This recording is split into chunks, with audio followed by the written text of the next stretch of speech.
They said she was cursed, a walking disaster, the girl who brought the storms. When Alara Voss stumbled into the North Cascades with blood on her hands and lightning in her veins, she thought the wilderness would swallow her whole. She was wrong.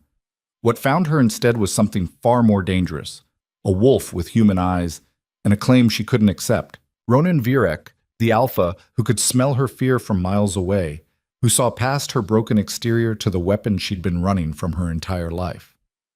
This is the story of the hunted who became the hunter, the outcast who became a queen. Stay until the end. You won't believe how this ends. Drop a comment with your city. I want to know who's watching. The cabin stank of rot and old fear. Alara pressed her back against splintered wood, feeling the rough grain catch on her torn jacket. Her breath came in short gasps that fogged in the freezing air. 3 days without food, 2 without sleep. Her hands wouldn't stop shaking, and it wasn't just from the cold. Outside, something moved through the trees. Not something, someone. She'd learned the difference in the 6 months since everything fell apart. Things moved with purpose, with the mechanical precision of hunters following a scent. People moved with hesitation, with the irregular rhythm of thought and choice. This was a person. But that didn't mean she was safe. Alara's fingers found the rusted pipe she'd pried from the wall earlier. Pathetic weapon. But it was all she had, and she'd learned that survival meant using whatever was at hand. The organization that had raised her, the Covenant, had taught her that much before she'd discovered what they really were, before she'd learned what she really was. The footsteps stopped just outside the door. I know you're in there. The voice was male, deep, with an edge that made her pulse spike. I can hear your heartbeat. Alara bit down on her lower lip hard enough to taste copper. Impossible. The door was solid wood, the walls thick with decades of accumulated grime and insulation. No one could hear through that. Your fear smells like ozone, the voice continued. Closer now. Like the air before lightning strikes, which means you're either terrified or about to do something stupid, possibly both. She gripped the pipe tighter. The metal felt slick under her palms. I'm not with them, he said. The ones hunting you. I'm not Covenant. That's exactly what someone from the Covenant would say. Her voice came out steadier than she felt. Small victory. A pause. Then, something that might have been a laugh. Fair point, but if I were Covenant, you'd already be unconscious in the back of a van. They don't announce themselves. Also fair. The strike teams that had come for her in Seattle hadn't bothered with conversation. Just tranquilizer darts and zip ties, and the cold efficiency of people who'd done this 100 times before. She'd barely escaped, had left bodies behind. Her hands still remembered the feeling of lightning arcing from her fingertips, the smell of burned flesh, the screaming. I'm coming in, the voice said. Don't do anything we'll both regret. The door swung open before she could respond. The man who stepped through was not what she expected. She'd been braced for tactical gear, for the sterile professionalism of Covenant operatives. Instead, she got someone who looked like he'd walked out of a wilderness catalog. Heavy boots, worn jeans, a flannel shirt under a canvas jacket. Dark hair pulled back in a short ponytail. Stubble that suggested he hadn't seen a razor in days. But it was his eyes that stopped her cold. Amber. Not brown, not hazel. Actual amber, like backlit honey, with the intensity that felt wrong in a human face. Those eyes tracked over her with an assessment that was almost physical, cataloging injuries, threat level, escape routes. Predator's eyes. You look like hell, he said bluntly. You look like you shouldn't be here. Alara raised the pipe, trying to ignore how badly her arms were shaking. Turn around, leave. Forget you saw me. Can't do that. Why not? His expression shifted into something complicated. Because you're in my territory. Because you smell like trouble I can't ignore. And because... He stopped, jaw tightening. Because you need help whether you want it or not. I don't need anything from you. You're starving, hypothermic, running on fumes. He took a step forward. Whatever you're running from found you in Seattle. It'll find you here too. This cabin, it's been abandoned for 20 years. Everyone local knows about it. If I found you, they will too. Alara's grip on the pipe faltered. How did you find you? I'm a ranger. This is my job. Another step. Also, you left a trail a blind man could follow. Broken branches, disturbed snow, and your scent is all over the access road. My scent. Everyone has one. Yours is... He trailed off, something shifting behind those strange eyes. Distinctive. The way he said it made her skin prickle. Not threatening exactly, but weighted with meaning she couldn't decode. I don't care who you are or what you think you know, Ilara said. I'm not going anywhere with you. Then you'll die here. No emotion in his voice, just fact. Temperatures dropping, storm coming in tonight. This cabin has holes in the roof and no heat source. You'll be dead by morning. That's my problem. It becomes mine when I have to explain to the county why I let someone freeze to death on federal land. He crossed his arms. I'm Ronan Vierick. I manage this sector. And you're going to let me help you? Or I'm calling in a rescue team, and you can explain to them why you're hiding in the mountains with no supplies and what looks like electrical burns on your hands. Ilara's stomach dropped. She'd wrapped her hands in strips torn from her shirt, but apparently it wasn't enough. The lightning had left marks, spiderweb patterns across her palms that looked exactly like what they were. Evidence of what she could do, what she was. I don't want a rescue team, she said quietly. Then come with me. To where? Somewhere warm, with food, where we can talk without you passing out from malnutrition. Ronan's expression softened slightly. Look, I don't know what you're running from, but I know scared when I see it, and whatever has you this terrified, you don't have to face it alone. Something in his voice cracked through her defenses. Not pity, she would have rejected pity, but understanding. Like he knew exactly what it felt like to be hunted, to be alone, to have nowhere left to run. If you try anything, she started. You'll what? Hit me with that pipe? He glanced at her makeshift weapon. You can try, but you're exhausted and I'm not. This doesn't have to be a fight, Ilara. Her name in his mouth jolted her. How do you know my name? I don't, I guessed. You look like an Ilara. He held up his hands, palms out. Or you can tell me I'm wrong and give me the real one. She shouldn't. Giving him her name was giving him power, ammunition, a way to track her. But standing in that freezing cabin with her last reserves of strength fading, watching this stranger who'd somehow found her in the middle of nowhere offer help instead of handcuffs. It's Ilara, she admitted. Ilara Voss. Ilara Voss. He repeated it like he was testing the weight. Okay, Ilara Voss who breaks into abandoned cabins and has lightning scars on her hands. You want to tell me the story, or should I keep guessing? I want you to pretend you never saw me. Already told you I can't do that. Why not? The frustration in her voice surprised her. You don't know me. You don't owe me anything. Just forget this. Forget I was here. Ronan was quiet for a long moment. Those amber eyes studied her with an intensity that made her want to look away. But she forced herself to hold his gaze. Can't forget, he finally said. His voice had dropped, gone rough around the edges. Already tried. Been trying since I caught your scent 3 miles back. Doesn't work like that. Doesn't work like what?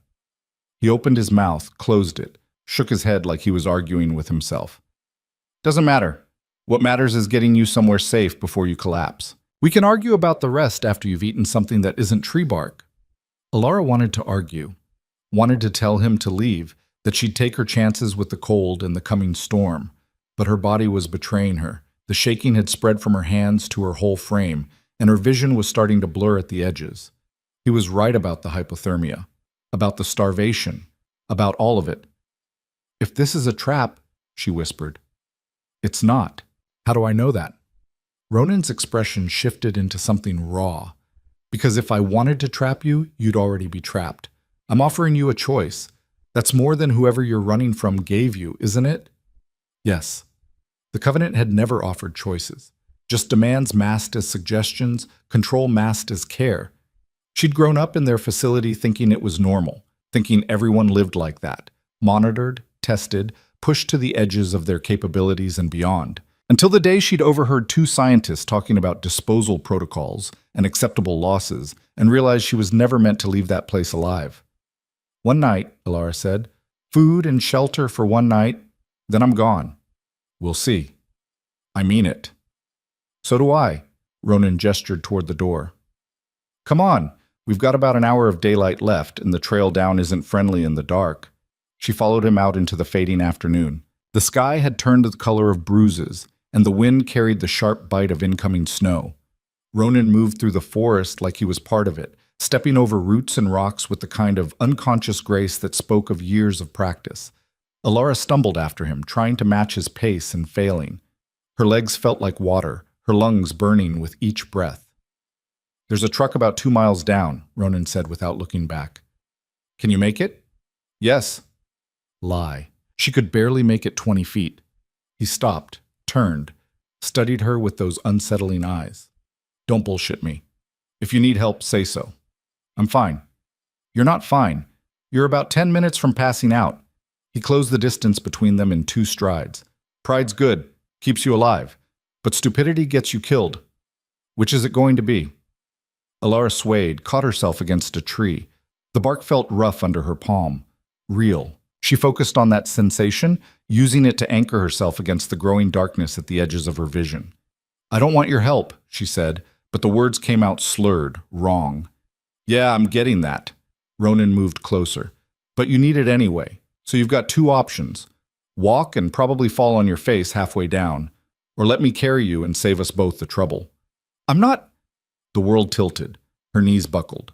Strong arms caught her before she hit the ground. Alara tried to push away, but her body wouldn't cooperate. Everything felt distant, muffled, like she was underwater. Easy. Ronan's voice came from somewhere above her. I've got you. Just stop fighting for 5 seconds. She wanted to argue, wanted to prove she didn't need saving, didn't need anyone, but exhaustion pulled at her like an undertow, and fighting it was like fighting the tide. The last thing she remembered was the smell of pine and something else, something wild and clean, like wind over open water, and the steady rhythm of Ronan's heartbeat against her ear. Then nothing. She woke up warm. That was the first shock. She couldn't remember the last time she'd been truly warm, not cold, not shivering, but actually comfortable. The second shock was the softness beneath her. Not the hard ground or splintered wood of the cabin, but something that gave under her weight. A bed. She was in a bed. Alara's eyes snapped open. Wood-beamed ceiling, soft lamplight, the smell of something cooking, meat and vegetables and fresh bread. She was in a bedroom that looked hand-built, all natural wood and simple furniture, with a window that showed darkness beyond and the faint sound of wind in the trees. She sat up too fast. The room spun, and she pressed her palms against her eyes until it steadied. You're awake, Ronan's voice came from the doorway. Good. I was starting to think you'd sleep through dinner. She looked up to find him leaning against the frame, arms crossed, watching her with that same assessing gaze. He'd lost the jacket, and his sleeves were rolled up, revealing forearms marked with old scars and what might have been the edge of a tattoo. Where am I? Her voice came out hoarse. My place. About 15 miles from where I found you. He straightened. You've been out for about 3 hours. How do you feel? Like I was hit by a truck. Better than feeling like you were hit by a train, I guess. He jerked his head toward the main room. Food's ready. You should eat. Alara swung her legs off the bed, noting distantly that someone had removed her boots and jacket, but left the rest of her clothes intact. Small mercy. You drugged me. You passed out from exhaustion. Not the same thing. Ronan's expression didn't change. Though if you want to keep being paranoid, I can't stop you. Just seems like wasted energy. She stood, testing her balance.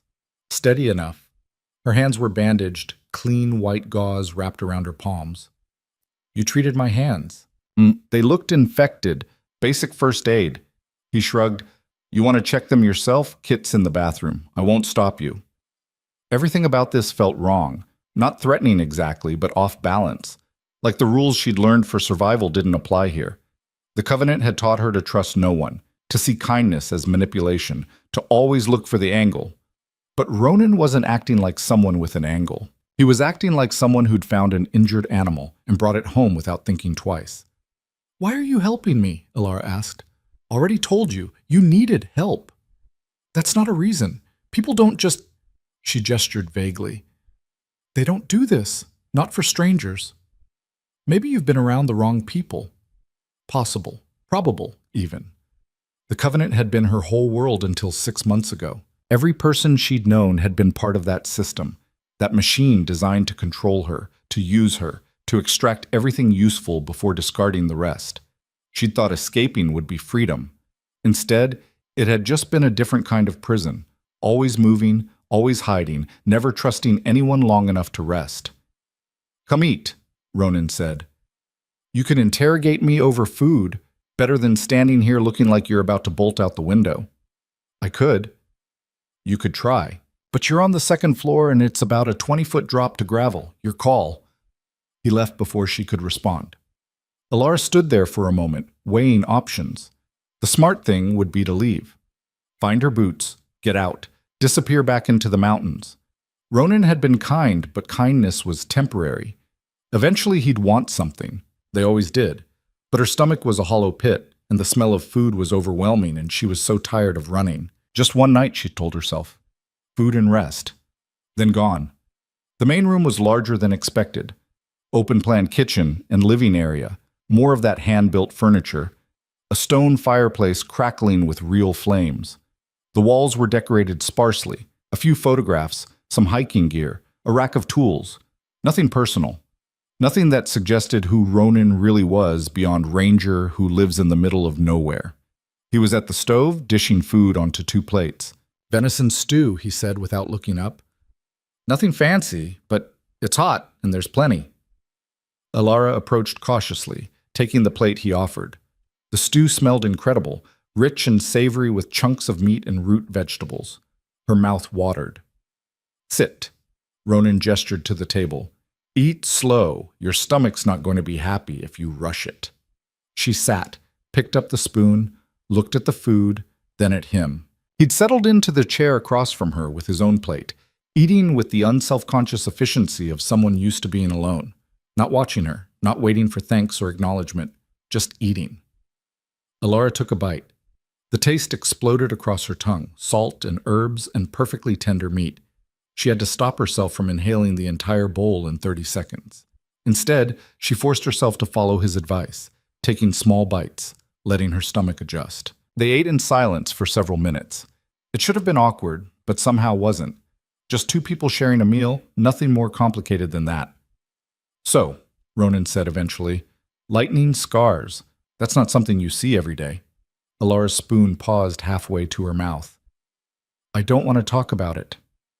Fair enough, but if someone's going to come looking for you, I need to know what I'm dealing with. Why would you care? This isn't your problem. You made it my problem when you set up camp in my territory. He met her eyes. And whether you want to admit it or not, you came here for a reason. People don't accidentally end up this deep in the Cascades. They come here to hide. So? So I'm asking if whoever you're hiding from is going to show up on my doorstep with guns and demands. Alara set down her spoon. If they find me, you should run. Don't try to help. Don't get involved. Just run. That bad? Worse. Ronan was quiet for a moment, studying her. Then he pushed back from the table, walked to the fireplace, and stared into the flames. The light played across his features, highlighting the sharp angles of his face, the tension in his shoulders. I'm going to tell you something, he said quietly. And you're probably not going to believe me, but I need you to listen anyway. Warning bells rang in Alara's head. What? There are things in these mountains that most people don't know about. Things that don't fit into neat categories. He turned to face her. I'm one of them. Her pulse kicked up. What does that mean? It means I'm not just a ranger. And these woods, this whole area, it belongs to something older than the National Park Service. He took a breath. I'm the alpha of a wolf pack. And I don't mean that metaphorically. Alara stared at him, waiting for the punchline. When it didn't come, she laughed. A sharp, brittle sound. You expect me to believe you're a werewolf? I don't care if you believe me. I'm telling you because you need to understand what you walked into. Ronan's eyes had gone brighter, almost luminous. There are 13 of us. We live here year-round, away from humans, managing our territory. And when someone shows up smelling like ozone and running from something that scares them enough to risk dying in the wilderness, that gets my attention. This is insane, says the girl with lightning scars on her hands. He moved closer, and there was something in the way he moved that was decidedly not human, too fluid, too predatory. You want to keep pretending you're normal? Fine, but we both know you're not. And whatever you can do, whatever they wanted from you, it marks you. I can smell it on your skin. Alara stood up so fast her chair toppled backward. Stay away from me. I'm not going to hurt you. Everyone says that right before they... Her hands started to tingle. The familiar crackle of static electricity building under her skin, responding to her fear, to her rage. I don't want this. I don't want any of this. I know. Ronan's voice had gone soft. Careful. I know you're scared. I know you've been hurt. But you're not going to survive out there alone, Alara. Whatever you're running from, whatever this covenant is, you can't fight them by yourself. I'm not fighting them. I'm running.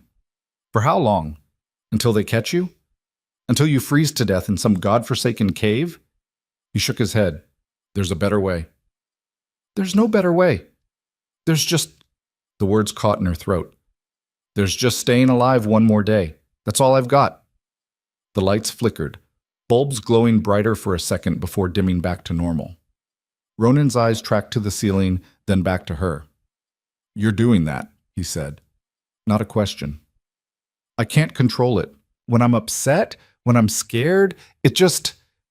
She held up her hands, watching the faint blue glow starting to arc between her fingers. This is why they want me, why they made me. I'm a weapon they can't afford to lose. Made you? The Covenant isn't just an organization. It's a research facility, a prison. They've been collecting people like me for decades, people with abilities that shouldn't exist, studying us, using us. The words tumbled out, propelled by months of isolation and fear. I was born there, raised there. I didn't even know what the real world looked like until I escaped. Ronan's expression had gone hard. How old are you? 24, I think. They didn't exactly celebrate birthdays. And they kept you locked up for 24 years. Not locked up. That makes it sound like prison. It was worse than that. They made us think we were there to learn control, to become better. That the outside world would fear us, hurt us. That they were protecting us. She laughed bitterly. I believed them, until I heard what they really had planned. Which was? Disposal. We were experiments, and experiments have limited lifespans. Once they'd extracted everything useful, our genetics, our capabilities, the limits of our powers, we were scheduled for termination. The glow around her hands intensified. I was on the list, 2 weeks away from being retired. How did you get out? I killed 6 people. She said it flatly, without emotion. 6 scientists who tried to sedate me for the procedure. I didn't mean to. I lost control, and the lightning, it doesn't care about intentions. It just burns. The silence that followed felt crushing. Alara waited for judgment, for fear, for Ronan to realize what she really was and throw her out into the cold. Instead, he just nodded slowly. They tried to kill you first. That doesn't make it okay. Didn't say it did. But self-defense is self-defense, even when it goes wrong. He moved to the window, looking out at the darkness. This covenant, how many facilities do they have? I don't know. At least 6 that I heard about, maybe more. They're everywhere, hidden in plain sight as research centers, private labs, pharmaceutical companies. She wrapped her arms around herself. And they have resources I can't even imagine. Money, connections, technology. They tracked me to Seattle in less than a month. But not here. Not yet. But they will. Alara met his eyes. That's why I can't stay. That's why you need to let me go, before they come looking and find you instead. Ronan turned from the window. In the firelight, his eyes looked more wolf than human, golden and ancient and utterly unafraid. Let me tell you how this is going to work, he said quietly. You're going to stay here tonight. Tomorrow, you're going to meet my pack. We're going to figure out exactly what your capabilities are and how to help you control them. And then we're going to make a plan. A plan for what? For stopping these people from ever taking you again. You can't... Alara shook her head. You don't understand what you're saying. They're too powerful, too connected. Maybe, But I've been protecting this territory for 15 years and nothing gets past me without permission. The certainty in his voice was absolute. You want to keep running? I can't stop you, but if you stay, you'll have help, real help. Not just survival, but a chance to actually fight back. Why would you do that? You don't even know me. The question hung between them. Ronan's jaw tightened, and for a moment she thought he wouldn't answer. Then he moved closer, not threatening, but deliberate, until he was close enough that she could see the flecks of gold in his amber eyes. Because you're my mate, he said quietly. And that means protecting you is not optional. Alara's breath caught. You're what? Mate. In my world it means... He stopped, struggling for words. It means you're mine to protect, to defend. Whether you want it or not, whether you accept it or not, the bond is there, and it doesn't care about logic or timing or how inconvenient it is. That's insane. Yeah. Welcome to my life. He stepped back, giving her space. I'm not asking you to understand it. I'm not asking for anything except that you let me help. The rest, we can figure out later. Alara's mind was reeling. Werewolves, mates, ancient bonds. It sounded like something from a fantasy novel, not reality. But then again, she could call lightning with her thoughts, and had spent her entire life in a facility that treated humans as test subjects. Maybe reality was more flexible than she'd thought. I need to think, she said. Take all the time you need. Guest room's yours for as long as you want it. Ronan moved toward the door. I'll be outside if you need anything. And Alara? She looked up. Whatever you decide, you're safe here tonight. That's a promise. Then he was gone, leaving her alone with the crackling fire and 1,000 questions she didn't have answers for. Alara sank back into her chair, staring at her bandaged hands. Beneath the gauze, she could feel the familiar tingle of electricity, always present, always waiting. The power that made her valuable to the Covenant, the power that made her dangerous. For the first time since she'd escaped, someone was offering her something besides fear or exploitation. She didn't know if she could trust it. But sitting there in the warmth, with food in her stomach and a locked door between her and the cold, Alara thought maybe, just maybe, she could risk trying. Outside, the first snow began to fall, and in the distance something howled at the rising moon. Morning came with voices. Alara woke to the sound of people outside. Not whispering, not trying to be quiet, just talking, laughing, the easy cadence of conversation between people who knew each other well. She lay still for a moment, disoriented, before the events of the previous night came flooding back. Ronan, the cabin, werewolves, mate. She pushed off the blankets and moved to the window. Dawn light filtered through the pines, painting everything in shades of gold and shadow. Below, in the clearing in front of the house, she counted 7 people. No, not people. Pack members. They looked normal enough. Jeans and flannel, work boots, coffee mugs steaming in the cold air. But there was something in the way they moved, the way they oriented themselves around each other, that spoke of a hierarchy she couldn't quite decode. Ronan stood slightly apart from the group, arms crossed, listening to a woman with dark braids who was gesturing emphatically. He nodded at something she said, then looked up, directly at Alara's window. Even from this distance, those amber eyes found her. She jerked back from the glass, heart hammering. How had he known? She'd barely moved the curtain. A knock at her door made her jump. Alara? Ronan's voice muffled through the wood. You awake? She glanced down at herself, still wearing yesterday's clothes, wrinkled and stained with dirt. Not exactly presentable. Give me a minute. Take your time. Bathroom's stocked. Clean clothes on the dresser. His footsteps retreated. Alara turned to find a stack of clothing she'd somehow missed last night. Simple stuff, practical. Jeans that looked about her size, a thermal shirt, thick socks. She touched the fabric, half expecting some kind of trap. Just clothes, nothing more. The bathroom was small but functional. She avoided looking at herself in the mirror while she washed, not ready to see what 6 months of running had done to her face. The shower was a luxury she couldn't resist, hot water sluicing away layers of grime and fear, at least temporarily. When she finally emerged, dressed in borrowed clothes that fit surprisingly well, she could hear more voices downstairs. The whole pack, from the sound of it, waiting for her. Her hand froze on the doorknob. She could leave. Climb out the window, drop to the gravel like Ronan had said, run before anyone could stop her, disappear back into the wilderness and take her chances. But her stomach was full for the first time in weeks. She'd slept in a real bed, and some traitorous part of her wanted to see what would happen if she stayed, just for a little while longer. The stairs creaked under her feet. Conversation stopped as she descended, every face turning toward her with expressions ranging from curiosity to suspicion. She froze halfway down, suddenly aware of how badly this could go. "Everyone, this is Alara." Ronan spoke from near the fireplace, his tone neutral. "Alara, this is the pack." "The intruder, you mean?" The woman with braids, the one who'd been talking to Ronan outside, stepped forward. She was maybe 40, with sharp features and sharper eyes. "The one who's been leaving storm signatures all over our territory for the past 3 days." Alara's throat went dry. Storm signatures? Disturbances in the natural weather patterns, ozone spikes, static electricity off the charts. The woman circled her slowly, predatory. "We thought it was equipment malfunction at first. Then Ronan told us what you can do."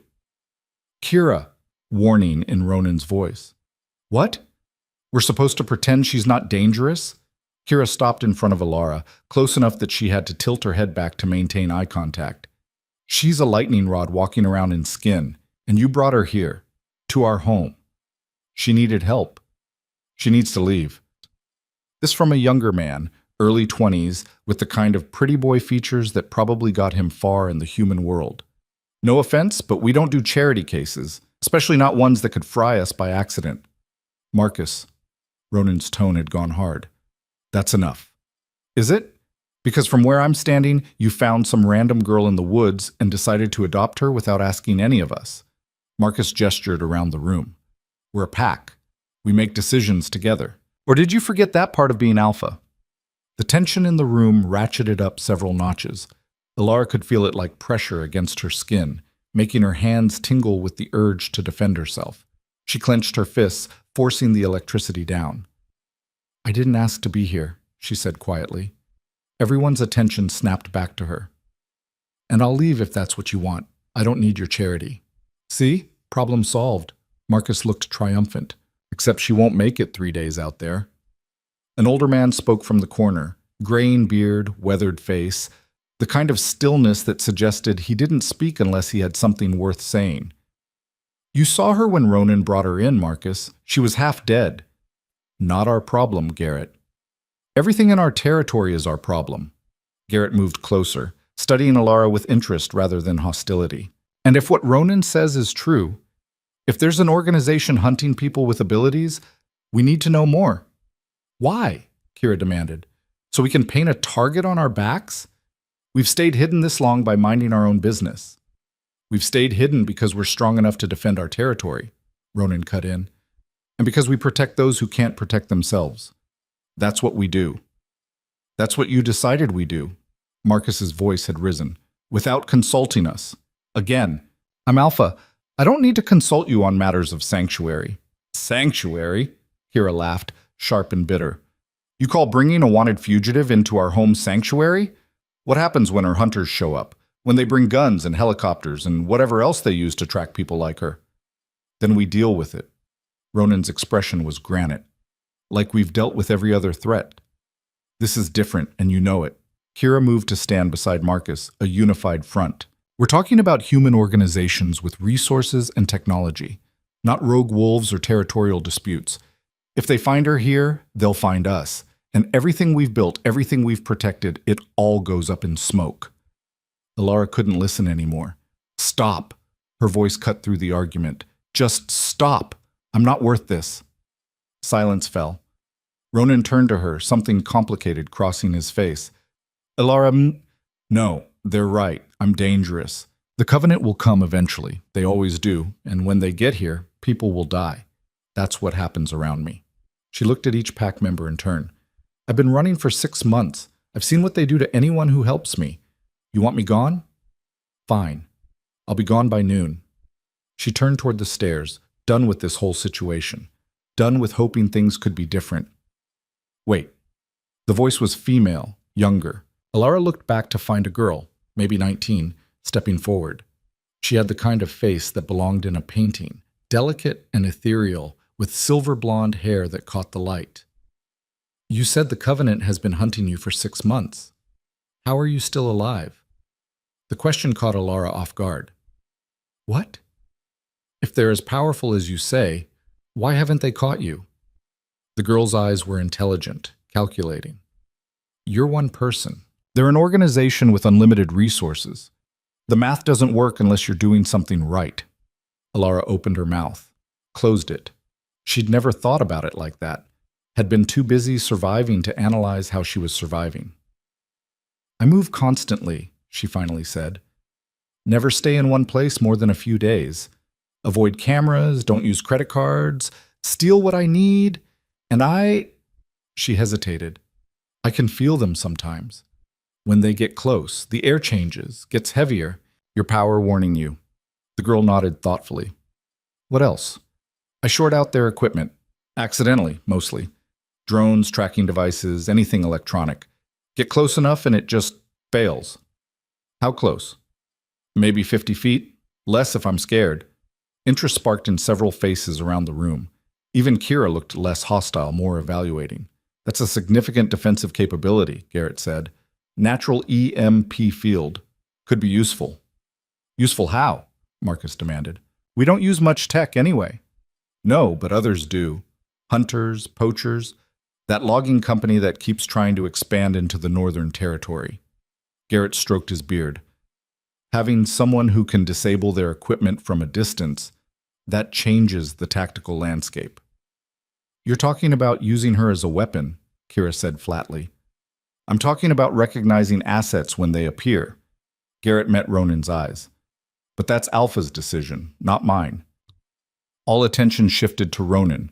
He stood perfectly still, expression unreadable, and Alara could feel the weight of whatever choice he was about to make. She stays, he said finally. For now, probationary.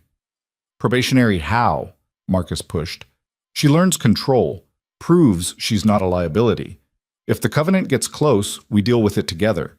If she can't manage her abilities or puts the pack at risk, we revisit. Ronan looked at Alara. Fair? It wasn't fair. Nothing about this was fair, but it was more than anyone else had offered her. Fine, she said. But I have conditions. Kira's eyebrows shot up. You're in no position to make demands. Maybe not. But if I'm staying, I need to know what I'm getting into. Alara forced herself to stand straighter, to meet Ronan's eyes without flinching. First, I want to know what this mate thing actually means. Second, if the Covenant shows up, you let me go. Don't fight them on my behalf. Third, I pull my weight. I'm not a charity case. Give me work, I'll do it. Silence stretched. Then Ronan nodded slowly. Agreed, with one modification. Which is? If the Covenant shows up, we decide together how to handle it. Not you running off to sacrifice yourself like some tragic hero. His expression was hard. You're part of the pack now, probationary or not. We don't abandon our own. I'm not your own. Not yet. But you could be. The certainty in his voice made something twist in her chest. Alara looked away first, unable to hold that golden gaze. Meeting adjourned, Ronan announced. Garrett, you're with me. We need to run the northern boundary. Kira, take Marcus and check the eastern cameras. Something's been triggering them at night. Luna? He looked at the silver-haired girl. Show Alara around, answer her questions. On it, Alpha. Luna grinned, bright and genuine. Come on, Lightning Girl. Let's get you oriented. The pack dispersed with the efficiency of people used to following orders. Kira shot Alara one last suspicious look before heading out, Marcus trailing behind, still radiating hostility.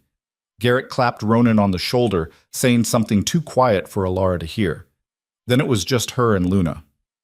Don't mind them, Luna said cheerfully. They're always grumpy about new people. Give it a week and Kira will be trying to adopt you. Adopt me? She's protective. Lost her whole family to hunters about 10 years back.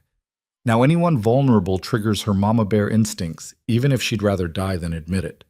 Luna headed toward the door. Come on, I'll show you the compound. Alara followed her outside into cold morning air. The clearing was larger than she'd realized, maybe 2 acres ringed by massive pines. She could see several buildings scattered among the trees. Cabins, from the look of them, each one carefully positioned for privacy. We've got 12 structures total, Luna explained as they walked. Ronan's is the main house, biggest, most central. Everyone else has their own space, keeps us from killing each other during territorial phases. Territorial phases? Wolf stuff. Happens a few times a year. We get cranky, possessive, generally unbearable to be around. Luna waved dismissively. You'll know it when you see it. Everyone starts growling at everyone else over stupid things like who ate the last of the coffee.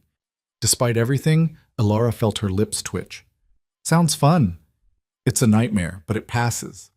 Luna pointed to a building that looked more utilitarian than the others. That's the supply house. Food, medical gear, emergency equipment, everything's communal. You need something, you take it. Just try to replace what you use when you can.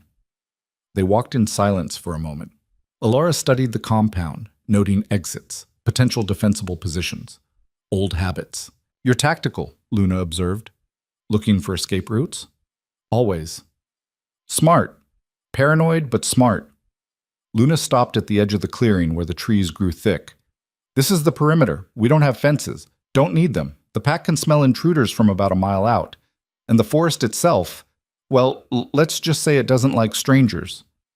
The forest doesn't like strangers. Alara repeated it carefully. You mean there's something out there? Not something, just... Luna struggled for words.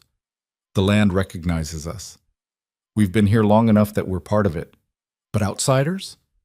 It turns them around, sends them in circles, makes navigation impossible. Natural defense. That's not natural. Neither are we. Luna grinned. Welcome to the weird side of reality, where the rules are made up and physics is optional. They continued walking, Luna keeping up a steady stream of information. Where the good hunting was. Which berries were safe to eat. The location of the nearest town, 30 miles south, rarely visited. How the pack sustained itself through a combination of hunting, a small garden in summer, and careful trips to civilization for supplies they couldn't produce. It was more organized than Alara had expected. Not primitive survivalism, but an actual functioning community with structure and roles and plans. You seem surprised, Luna said. I thought it would be more savage. Because we're werewolves? Luna laughed. Please, we have Wi-Fi. Ronan does the pack's taxes. Garrett reads romance novels and cries at the endings. We're not some feral commune howling at the moon. But you do howl at the moon. Well, yeah, but that's for fun. Alara found herself smiling, actually smiling for the first time in months. Luna had that effect, apparently. Easy humor, genuine warmth. It made the walls Alara had built feel less necessary. Dangerous, that. They circled back toward the main house. Ronan and Garrett were heading out, both carrying rifles that looked well-maintained and frequently used. Boundary check, Luna explained. They do it every few days, make sure no one's encroaching on our territory. Does that happen often? More than you'd think. Hikers who wander too far, hunters who ignore the posted signs, occasionally something worse. Luna's expression darkened. There are other things in these mountains besides us. Not all of them friendly. Before Alara could ask what that meant, a commotion erupted from one of the cabins. Shouting, followed by a crash. Luna sighed. And that would be Thomas and Jace. Again. What's their problem? Each other, mostly. Luna started toward the noise. Come on, welcome to Pack Dynamics in action. They found two men grappling in front of a cabin, one dark-haired and stocky, the other lean with red hair. Not quite fighting, but close. Shoving and snarling, faces twisted with barely controlled rage. He stole my fucking jacket, the redhead, Jace, presumably, shouted. It was in the supply house, asshole. That makes it communal. Thomas shoved back. It had my name on it. Then why was it in communal storage? Kira appeared from nowhere, moving with shocking speed. She grabbed both men by their collars and separated them bodily, holding them at arm's length despite their struggling. Enough. Her voice cracked like a whip. You want to fight over a jacket? Fine. But you do it in human form and you clean up the mess after. He started it, Jace muttered. Don't care who started it. I'm finishing it. Kira released them with enough force that they both stumbled. Thomas, you know better than to take marked items. Jace, You know better than to leave your stuff in communal areas. Both of you apologize. They glared at each other. The tension was thick enough to cut. Now, Kira added. Sorry, they mumbled in unison, not sounding sorry at all. Better. Thomas, you're on firewood duty for the next week. Jace, you're helping him. Kira turned to find Luna and Alara watching. And you two can stop spectating. This isn't entertainment. Kind of is, Luna said cheerfully. Better than TV. Kira's expression suggested she disagreed, but she didn't argue. Instead, she focused on Alara. You settling in? Trying to. Good. Because you're going to earn your keep starting today. Kira gestured toward the supply house. Inventory needs doing. Luna will show you how we organize things. I want a full count by tonight. It wasn't a request. Alara nodded. Understood. And Alara? Kira's voice stopped her. I meant what I said earlier. You put this pack at risk, I will personally drag you out of here and dump you in the nearest town with a note pinned to your shirt. Clear? Crystal. Good. Then we won't have problems. Kira walked away, Thomas and Jace trailing behind her like chastised children. Luna let out a low whistle. She likes you, she said. That was her liking me? She didn't threaten to break any bones. That's basically a hug from Kira. Luna headed toward the supply house. Come on, inventory's boring but necessary, and it'll give you something to do besides overthink. The supply house was organized with military precision. Shelves labeled and sorted, everything from medical supplies to ammunition stored in clearly marked containers. Luna walked her through the system, how to count, how to note discrepancies, how to check expiration dates on perishables. We run tight margins, Luna explained. Can't exactly order from Amazon out here. So we track everything, make sure nothing goes to waste. They worked in comfortable silence for a while. Alara found the repetitive task soothing. Count, mark, move to the next item. Simple. Concrete. No lightning, no running, no fear. Just numbers and organization. Can I ask you something? Luna said eventually. Sure. What's it like, controlling storms? Alara's hands stilled on a box of batteries. I don't control them. Not really. It's more like they respond to me, to my emotions. When I'm angry, the sky gets angry. When I'm scared, it reflects that. So right now, how does it feel? She considered the question. Outside, the sky was clear and cold, winter sun slanting through the trees. Inside her, the familiar electric current hummed just beneath her skin. But it wasn't aggressive, just present. Calm, she said. Mostly, there's always static, but it's manageable. What happens when it's not manageable? People get hurt. Luna was quiet for a moment. The 6 scientists. In the facility. Ronan told you about that? He tells me everything. I'm pack chronicler. Keep the records. Document the important stuff. Luna set down the clipboard she'd been using. For what it's worth, I don't think you're a monster. I think you're someone who's been pushed way past breaking and somehow survived anyway. The kindness in her voice made Alara's throat tight. I killed them. They were going to kill you first. That's not the same thing as murder. Isn't it? No. And the sooner you figure that out, the sooner you stop carrying it like a weight. Luna met her eyes. You want my advice? Stop punishing yourself for surviving. It's not productive, and it's not fair. Fair to who?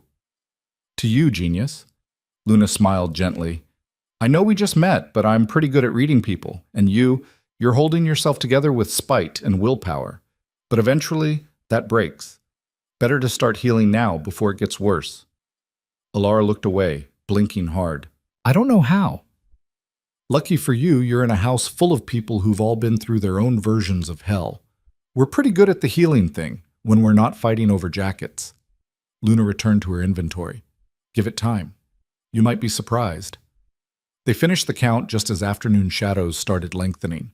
Luna declared the results acceptable and suggested they head back to the main house for dinner prep. Everyone takes turns cooking, she explained. Tonight's Garrett's night, which means stew. He makes everything into stew. I don't know how to cook. Then you'll learn.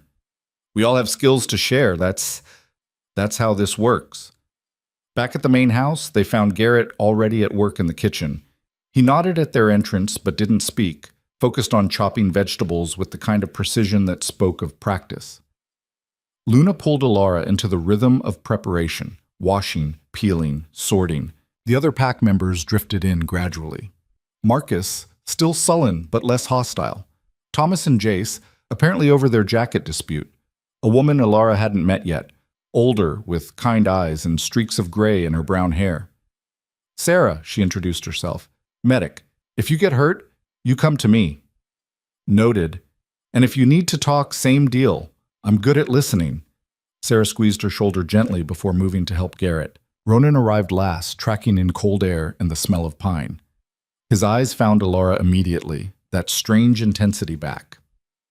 She looked away first, focused on the potatoes she was peeling. Dinner was chaotic. 13 people around a table meant for 10, elbows bumping, conversations overlapping. But there was a rhythm to it, a pattern, insults traded with affection, stories shared, laughter that felt genuine. Alara sat at the end of the table, mostly quiet, watching this family that wasn't really a family operate, and something inside her, something she'd thought the Covenant had killed, stirred. Longing. For this. For belonging. For people who saw her and didn't immediately calculate her value as a weapon or a threat. You okay? Ronan's voice, low enough that only she could hear. She nodded, not trusting her voice. His hand found hers under the table.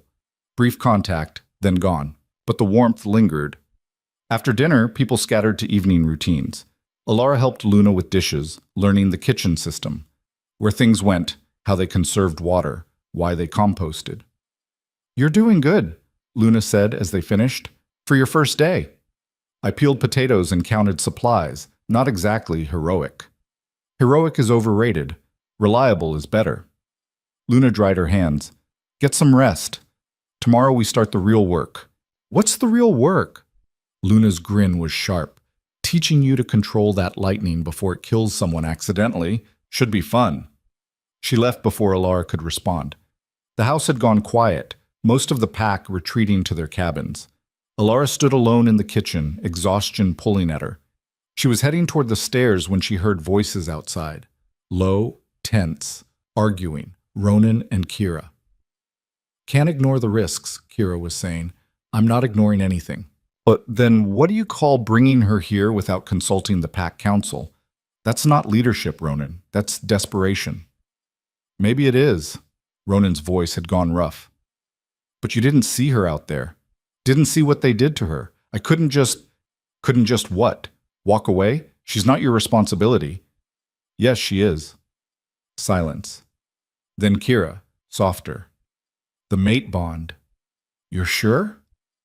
I've never been more sure of anything in my life. That doesn't mean it's smart. Mate bonds are powerful, but they can also cloud judgment. Make you do reckless things. Like giving someone sanctuary? Like starting a war to protect them. Kira's frustration was palpable. The Covenant isn't going to stop. You know that. They'll track her here eventually, and when they do, we'll be ready. Will we? How do you prepare for an enemy you know nothing about? With resources we can't match? Kira's voice dropped. I'm not saying abandon her. I'm saying think this through. Really think it through. Because if you're wrong, it's not just you who pays the price. It's all of us. Alara's hands were shaking. She pressed them against the cold window glass, watching her breath fog the surface. Kira was right. Staying here was selfish, dangerous. Every day she remained increased the risk to these people who'd shown her more kindness in 24 hours than she'd experienced in her entire life. She should leave, pack her things, slip out before dawn, disappear back into the wilderness. But the thought of running again, of being alone again, felt like drowning. Ronan's response was too quiet to hear. Whatever he said made Kira sigh, then walk away toward her cabin. He stood alone in the clearing for a long moment, head tilted back to look at the stars. Then he turned toward the house, toward the window where Alara stood. Their eyes met through the glass. She should move. Step back, pretend she hadn't been eavesdropping. Instead, she stood frozen, caught in that amber gaze. Ronan's expression was complicated. Frustration and determination and something else she couldn't name. He held up one hand, pressed it against the glass from his side. An offering. A promise. Alara raised her hand to match his, separated by a pane of glass and a chasm of doubt.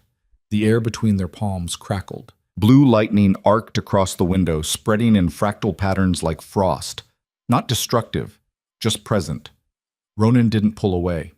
Just watched the electricity dance, his expression intense and unafraid. The moment stretched. Then footsteps on the path, Luna returning from her cabin, broke the spell. Ronan dropped his hand, nodded once at Alara, and headed inside through a different door. She stood there long after he'd gone, staring at the fading glow on the glass. Tomorrow she'd start training. Tomorrow she'd prove she could control this power, could be an asset instead of a liability. Tomorrow she'd show the pack, show Kira, that trusting her wasn't a mistake. But tonight, alone in the darkness with electricity humming under her skin, Alara let herself feel the full weight of what she was risking. Not just her own safety, but the safety of people who were starting to matter. And that, more than anything the Covenant had ever done, terrified her completely. Outside, the wind picked up. In the distance, thunder rumbled despite the clear sky. The storm was coming. The question was whether she'd be ready when it arrived. The question was whether she'd be ready when it arrived. She wasn't. Training started before dawn. Luna dragged her out of bed while the sky was still dark, thrust a cup of bitter coffee into her hands, and marched her to a clearing half a mile from the compound. "We do this away from the others," Luna explained, breath fogging in the freezing air. "Just in case." "In case of what?" "In case you accidentally electrocute someone." Luna said it cheerfully, like discussing the weather. "Happened to a fire starter we sheltered once. Burned down half the supply house before we got him under control. Ronan was pissed for weeks." Alara's stomach dropped. "Maybe this is a bad idea." "Probably, but we're doing it anyway." Luna stopped in the center of the clearing, turning to face her. "Here's how this works. I push you. You control your response. We figure out your limits." "Push me how?" Luna's smile went sharp. Then she shifted. The transformation was brutal and fast. Bones cracking, body reshaping, fur erupting across skin. In less than 5 seconds, Luna the woman was gone. In her place stood a wolf the size of a small horse. Silver white coat, ice blue eyes, teeth that could tear through steel. Alara stumbled backward, electricity crackling across her arms instinctively. The wolf, Luna, circled her slowly. Predatory, testing. "Don't," Alara warned. "I can't control it when I'm scared." Luna lunged, not attacking. Alara realized that later. Just feinting, testing her reactions. But in the moment, all she registered was teeth and speed and danger. Her power exploded outward in a defensive wave. Lightning arced from her hands, scorching the ground where Luna had been a heartbeat before. The wolf dodged with impossible agility, circling around to approach from a different angle. "Stop!" Alara shouted. "I'll hurt you!" Luna kept coming, faster now, moving in patterns designed to overwhelm. Alara's power responded without thought, bolt after bolt of electricity lashing out, turning the clearing into a storm. None of them connected. Luna was too fast, too experienced, but the destruction was undeniable. Scorched earth, smoking craters, the smell of ozone thick enough to choke on. Alara dropped to her knees, gasping. I can't do this." Luna shifted back to human form, not even breathing hard. "Yes, you can. You just did. I almost killed you." "But you didn't. And do you know why?" Luna crouched beside her. "Because part of you, the part that isn't panicking, knew I wasn't really a threat. Your power responded to fear, but it also responded to intent. None of those strikes were actually aimed at me." Alara looked at the destruction around them. Luna was right. Every blast had missed by inches, scorching the ground in a pattern that suggested her subconscious had been steering them away. "That's the foundation," Luna said. "Your power isn't random. It's protective. We just need to teach you how to direct it consciously instead of relying on instinct." They trained for 3 hours. Luna would attack, Alara would defend, and slowly, painfully, she began to feel the difference between letting the lightning control her and controlling the lightning. It wasn't mastery, barely competence, but it was progress. By the time they returned to the compound, Alara was shaking with exhaustion, and her hands were blistered despite the cold. Sarah took one look at her and prescribed rest, food, and elevation. "You're pushing too hard too fast," Sarah said, wrapping Alara's hands with practiced efficiency. "Power like yours needs time to develop properly. Rush it, and you'll burn yourself out." "Don't have time." Alara winced as Sarah applied something that stung. "The Covenant could show up any day. Then we deal with it when they do. But killing yourself through overtraining helps no one." Sarah finished the bandaging and met Alara's eyes. "You're not alone in this anymore. Remember that." The words should have been comforting. Instead, they made Alara's chest tight with something uncomfortably close to guilt. She spent the afternoon helping Garrett repair one of the cabins, mindless physical labor that didn't require electricity or thought. He worked mostly in silence, occasionally offering instructions, never asking questions about the scorched earth he'd undoubtedly noticed near the training clearing. "You're good with your hands," he observed around 3 o'clock. "Done construction before?" "No, but I learned fast." Alara hammered in another nail, satisfaction blooming as it sank flush with the wood.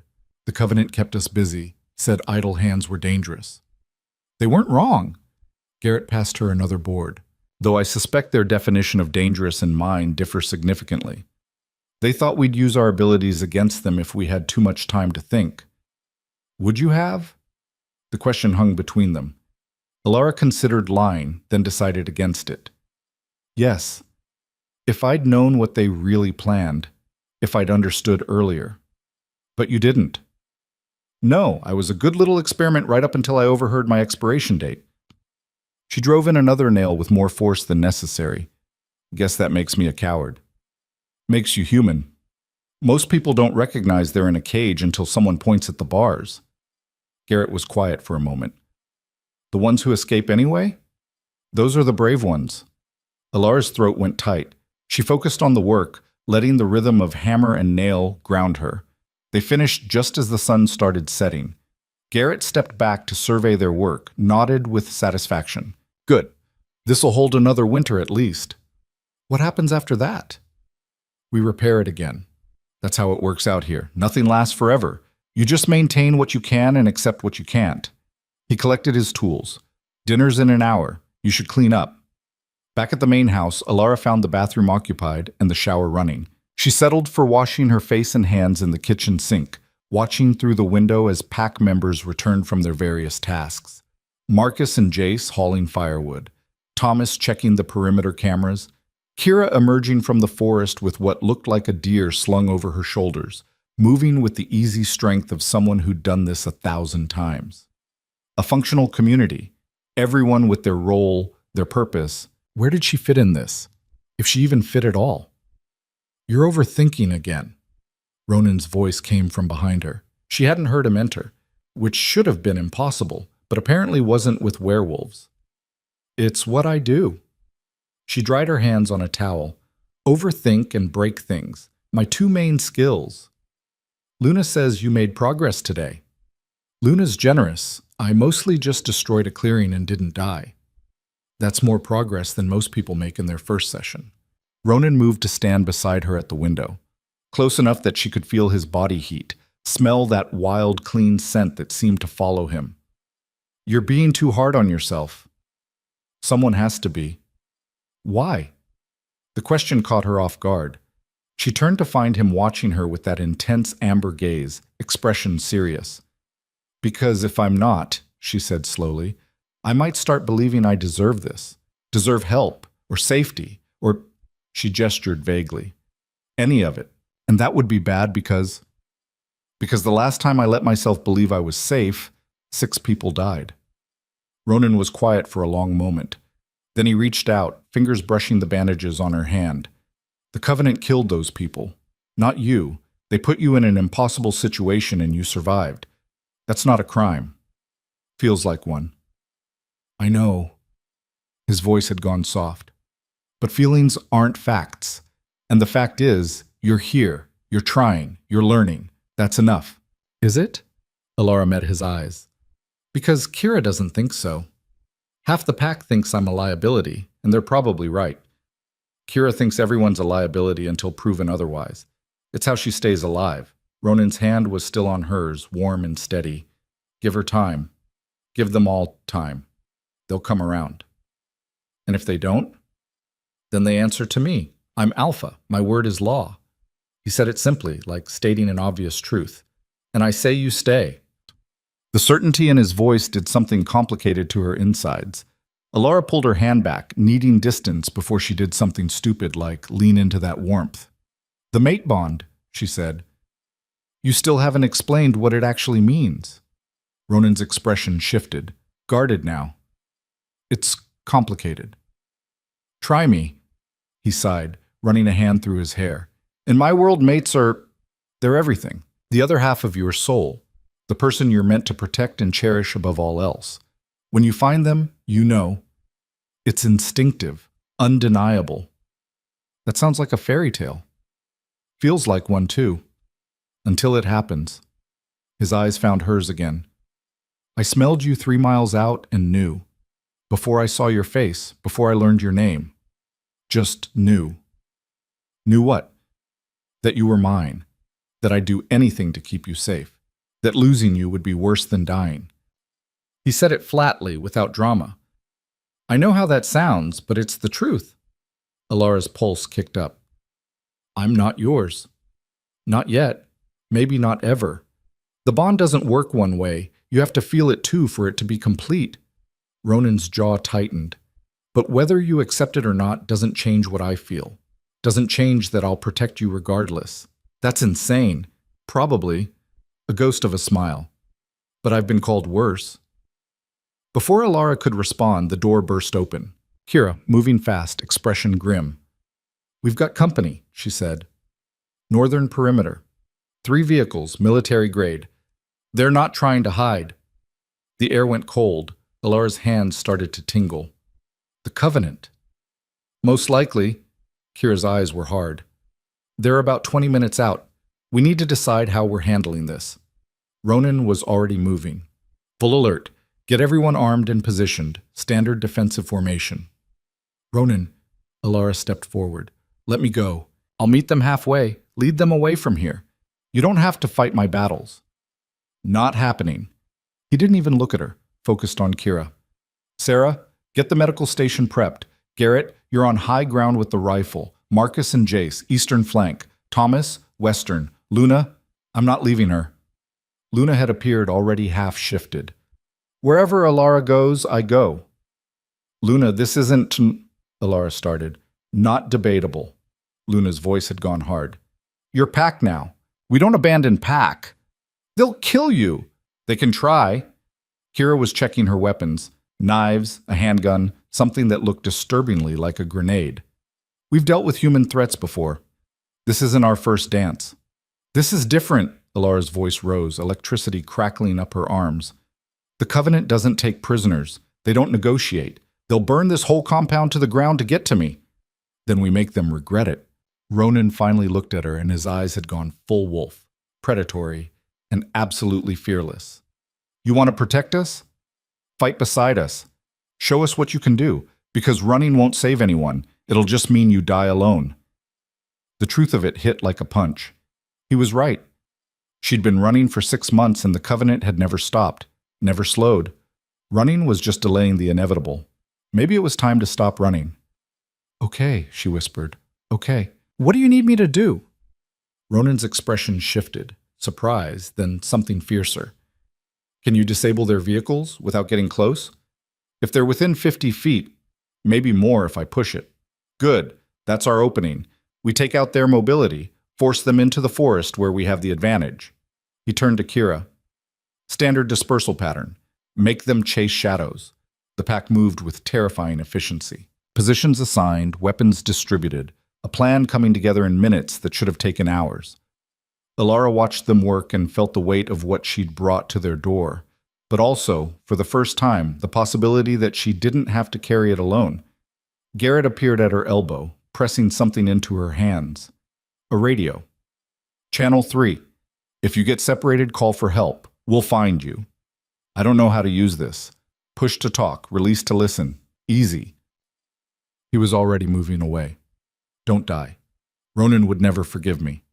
Then it was chaos. The sound of engines in the distance growing closer. Pack members scattering to their positions, moving through the forest like ghosts. Ronan pulling her behind a fallen log, his body a wall between her and the approaching vehicles. "When I give the signal," he said quietly, "you hit them with everything you've got. Don't hold back. Don't worry about control. Just destroy." "I could hit you by accident." "You won't." "How do you know?" He met her eyes. "Because you didn't hit Luna during training. Because your power knows friend from foe. Because I trust you." The words settled into her chest, warm and impossible. The vehicles rolled into the clearing, 3 black SUVs with tinted windows and reinforced panels. Military spec, just like Kira had said.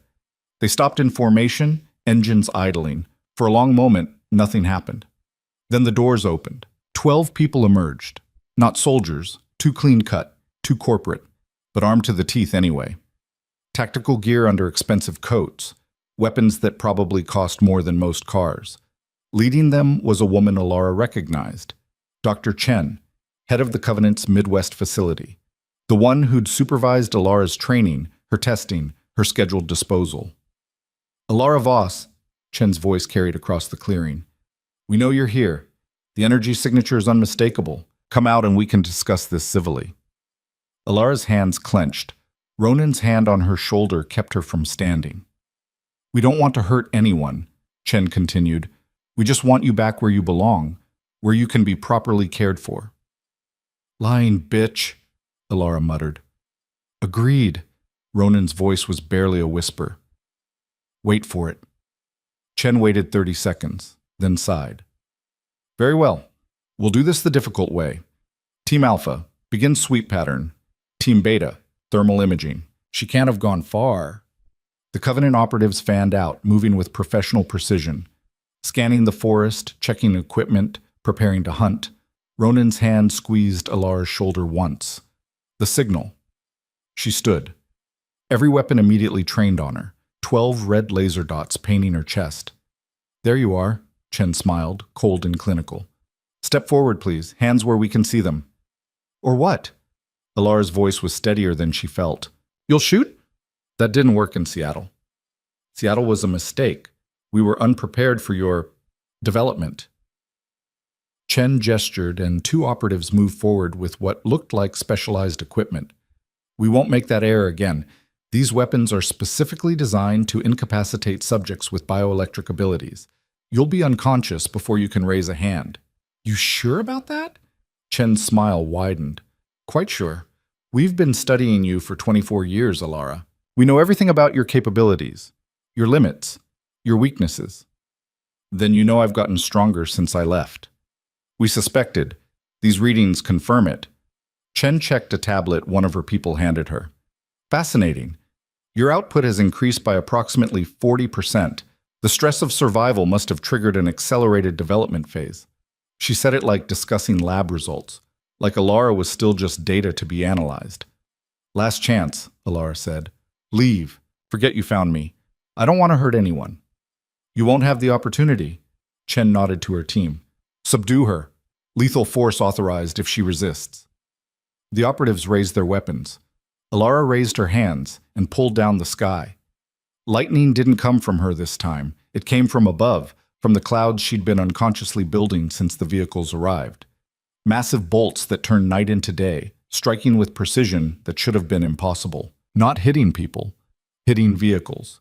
All 3 SUVs exploded simultaneously, not from the lightning itself, but from the gas tanks igniting, from the electrical systems overloading, metal twisting, glass shattering, flames erupting into the darkness. The operatives scattered, training overriding shock. But they were in the forest now, on pack territory. And the pack was waiting.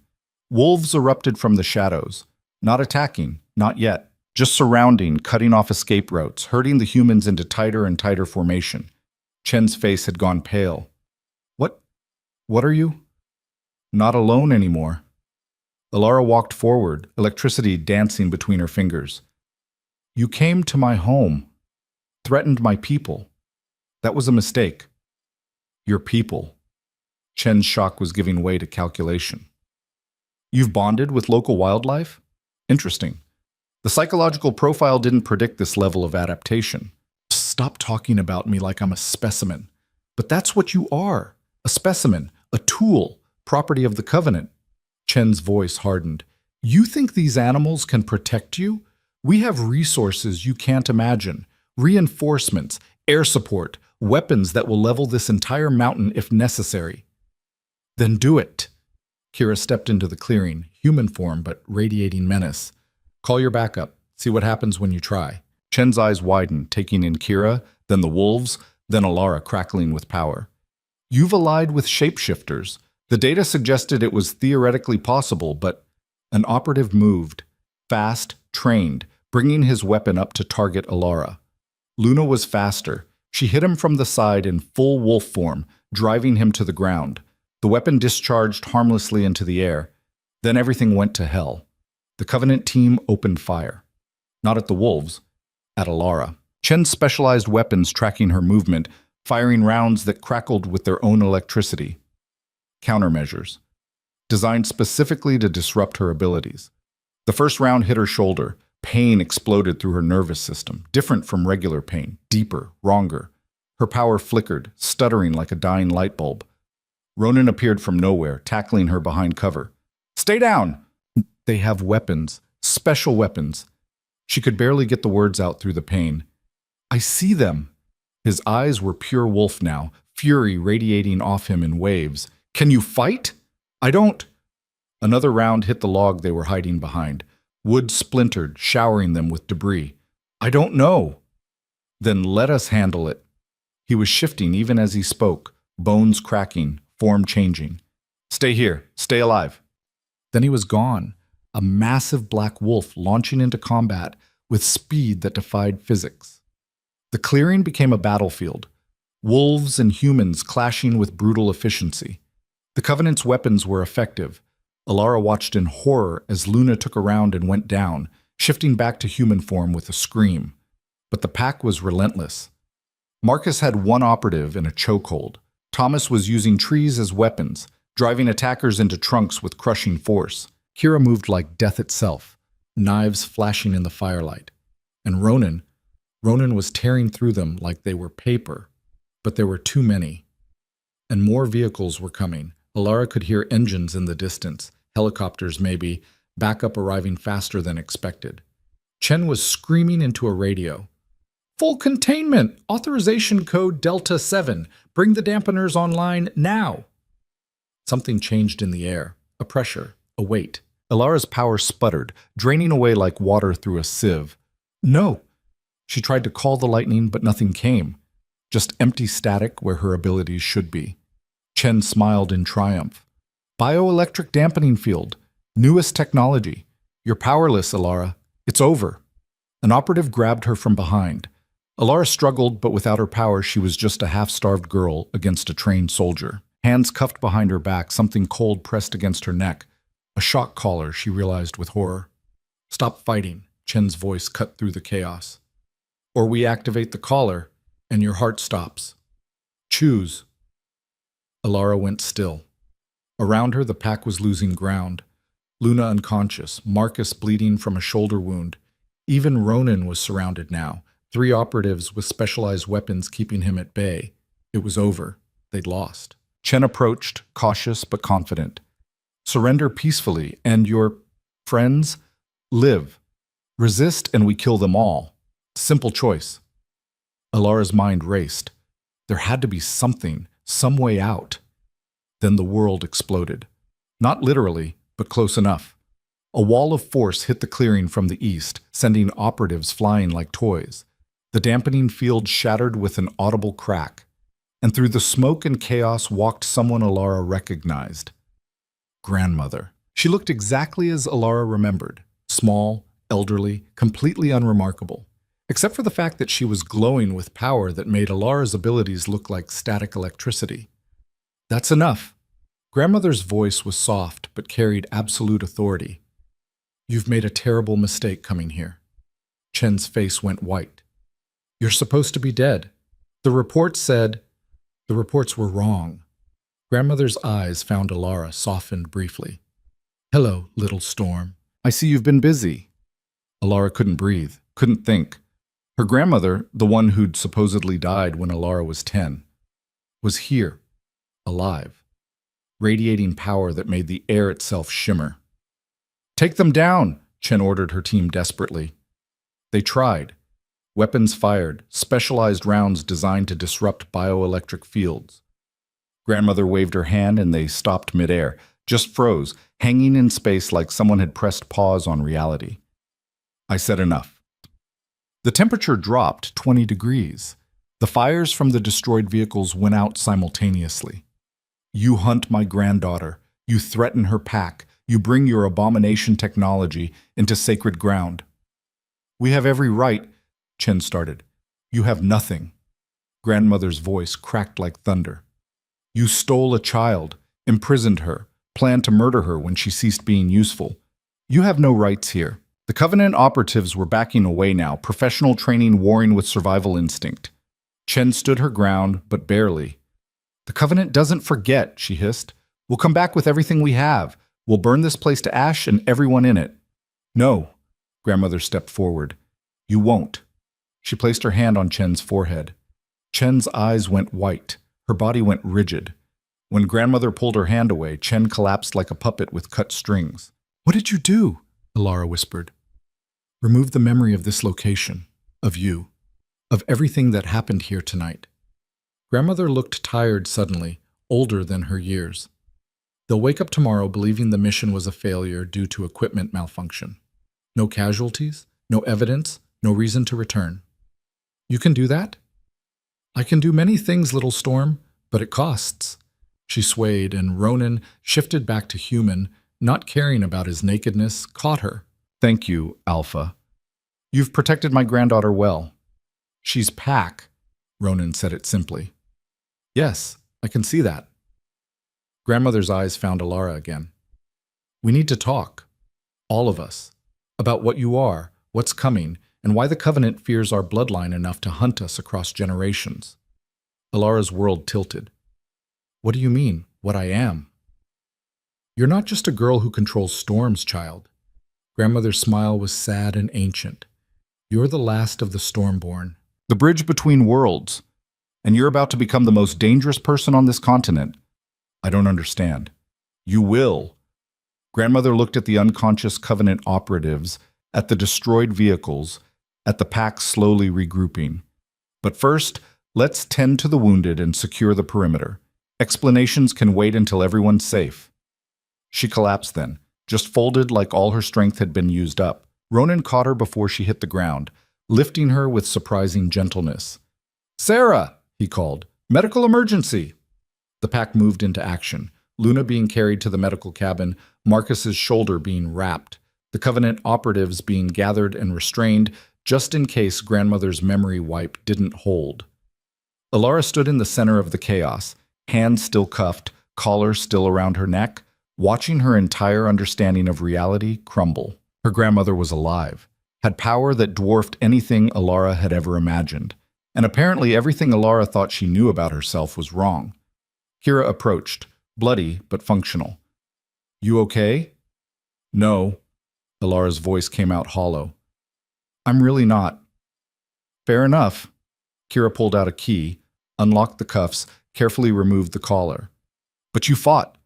You stood your ground instead of running. That counts for something. They almost killed you all because of me." "They tried. They failed. We're still here." Kira's hand landed heavy on Alara's shoulder. "Welcome to the pack, Lightning Girl. For real this time." Then she was gone, helping organize the cleanup, leaving Alara alone with the weight of what had just happened. The Covenant had found her, had nearly taken her, had almost destroyed everything she was starting to care about. And her grandmother, her supposedly dead grandmother, had saved them all while dropping bombshells about bloodlines and bridges between worlds. Alara looked up at the sky. The storm clouds she'd unconsciously summoned were dissipating, revealing stars that looked cold and distant. Somewhere out there, the Covenant would wake up tomorrow with false memories. But memories could be recovered. Technology could track what magic erased. This wasn't over. And now, instead of just running from her past, Alara had to figure out what the hell her grandmother meant by bridge between worlds. Ronan emerged from the medical cabin, pulling on a shirt someone had tossed him. He walked straight to her, cupped her face in both hands, and kissed her forehead, brief but fierce. "You're alive," he said. Simple statement. Profound relief. "Barely. Barely counts." He pulled her against his chest, and she let him, too exhausted to maintain distance. "Your grandmother's stable, depleted but healing. She wants to talk to you when she's stronger." "I don't know if I'm ready for that conversation." "Then we wait until you are." His arms tightened around her. "But Alara, whatever she tells you, whatever you learn about yourself, it doesn't change this. You're still you, still Pac, still your mate?" The words came out bitter. "Even if I'm some kind of weapon, some bridge to other worlds?" "Especially then." No hesitation in his voice. "I told you. The bond doesn't care about circumstances, only truth." Alara pulled back enough to see his face. "What if the truth is that I'm dangerous? That keeping me here puts everyone at risk?" "Then we manage the risk, together." Ronan's eyes were amber again, human again, but no less intense. "You're not going through this alone. Not anymore. Accept that or don't, but it's not changing." She wanted to argue, wanted to push him away, maintain the walls that had kept her alive this long. But standing in the wreckage of a battlefield she'd survived because people had chosen to fight for her, people she barely knew, who owed her nothing, those walls felt less like protection and more like prison. "Okay," she whispered. "Okay. I'll stay. I'll learn. Whatever my grandmother needs to tell me, I'll listen." "Good." Ronan pressed another kiss to her forehead. "Now come inside. You're shaking, and it's not from the cold." He was right. Adrenaline crash, delayed shock, the weight of everything finally catching up. Alara let him guide her toward the house, past pack members cleaning up the devastation, toward warmth and safety. Behind them, the forest slowly returned to normal, birds cautiously resuming their songs, the wind carrying away the smell of smoke and blood. But in the medical cabin, a grandmother who shouldn't exist slept with secrets that could change everything. And deep in a Covenant facility 3 states away, alarms were starting to sound as someone noticed that an entire strike team had gone offline. The storm hadn't ended. It was just beginning. It was just beginning. Grandmother woke 3 days later. Alara had been sitting vigil in the medical cabin for most of that time, alternating with Ronan when exhaustion forced her to sleep. Sarah had tried to send her away, insisting rest would help more than hovering, but Alara couldn't leave. Not when the person who'd supposedly been dead for 14 years was lying unconscious 20 feet away. When those ancient eyes finally opened, Alara was alone. Dawn light filtered through the window, painting everything in shades of gold. Grandmother blinked slowly, oriented herself, then found Alara sitting in the corner. "You look terrible," Grandmother said. Her voice was raspy but strong. "You died." Alara's response came out flat. "They told me you died when I was 10. Showed me a death certificate. Let me grieve." "I know, I'm sorry." Grandmother pushed herself upright, waving away Alara's instinctive move to help. "It was necessary. The Covenant was closing in, and as long as they thought I was alive, they'd never stop hunting you. So you faked your death and left me there. Alone." "Not alone. Protected." Grandmother's expression was pained. "I made a deal with the Covenant leadership. My willing cooperation with their research in exchange for your safety. They promised you'd be treated well, educated, given a chance at a normal life within the facility." Alara laughed, sharp and bitter. "Normal? They treated me like a lab rat, tested me constantly, monitored everything, planned to kill me the moment I stopped being useful. They broke the agreement." Grandmother's hands clenched into fists. "I gave them everything, my knowledge, my blood, access to abilities they'd only theorized about, and they repaid that by planning your execution." "How do you know about that?" "Because I've been watching, always." Grandmother met her eyes. "I couldn't intervene directly. Doing so would have violated the agreement and put you at greater risk. But I tracked you. Every facility they moved you to, every test they ran. When I learned about the disposal protocols, I started making plans. Plans that included letting me escape on my own, letting me think I was alone for 6 months. Plans that included weakening the Covenant's infrastructure from within while you learn to survive in the real world. Grandmother's voice hardened. You needed to be strong, Ilara. What's coming, what you're meant to face, it requires more than just power. It requires the will to use it. What's coming? You keep saying that like I'm supposed to know what it means. Grandmother stood, moving to the window. She looked older in the daylight, worn in ways that went beyond physical age. Have you ever wondered why the Covenant exists? Why they collect people with abilities? To study us, use us. That's what they want you to think. The truth is more complicated. Grandmother turned back to face her. There are barriers between our world and others, thin places where reality gets flexible. For most of human history, those barriers have held firm, but they're weakening, and when they break, and they will break, things from the other side will come through. Ilara's skin prickled. Things like what? Entities that make your lightning look like a parlor trick, forces that could reshape continents if left unchecked. Grandmother's expression was grave. The Covenant knows this. They've been preparing for it by collecting individuals whose abilities might serve as weapons against the incursion. So they're not just monsters. They're, preparing for war? They're creating an army of the gifted, yes, but under their control on their terms. Anyone who doesn't submit gets eliminated. Grandmother moved closer. Your bloodline, our bloodline, we're different. We don't just wield power. We are the bridge. We can close the barriers, strengthen them, maybe even repair what's been damaged. That's why the Covenant wanted you. Not as a weapon, but as a tool to seal their enemies away while they consolidate power. The implications settled over Ilara like a weight. You're saying I'm supposed to save the world? I'm saying you have the potential to change it, for better or worse. Grandmother's hand landed on her shoulder. But first, you need to learn what you really are, what we really are. Stormborn, you said that before. It's more than a name. It's a lineage going back thousands of years. Before governments, before civilization as we know it. We were the guardians, the ones who maintained balance between worlds. Grandmother's eyes began to glow, the same blue-white as Ilara's lightning. Let me show you. She placed her palm against Ilara's forehead. The world exploded into sensation. Images flooded Ilara's mind, not memories, but knowledge transmitted directly. She saw civilizations that predated recorded history. People like her, like grandmother, standing at thin places in reality and weaving power into barriers. Saw what happened when those barriers failed. Creatures of nightmare pouring through, entire cities consumed in days. Saw the original Covenant forming not as villains, but as allies, working alongside the Stormborn to protect humanity. Saw the slow corruption, power struggles. The Stormborn systematically hunted and eliminated until only scattered remnants remained. Saw her own mother, a face Ilara had never known, dying to protect a pregnant woman who ran until she couldn't run anymore. Giving birth in a Covenant facility.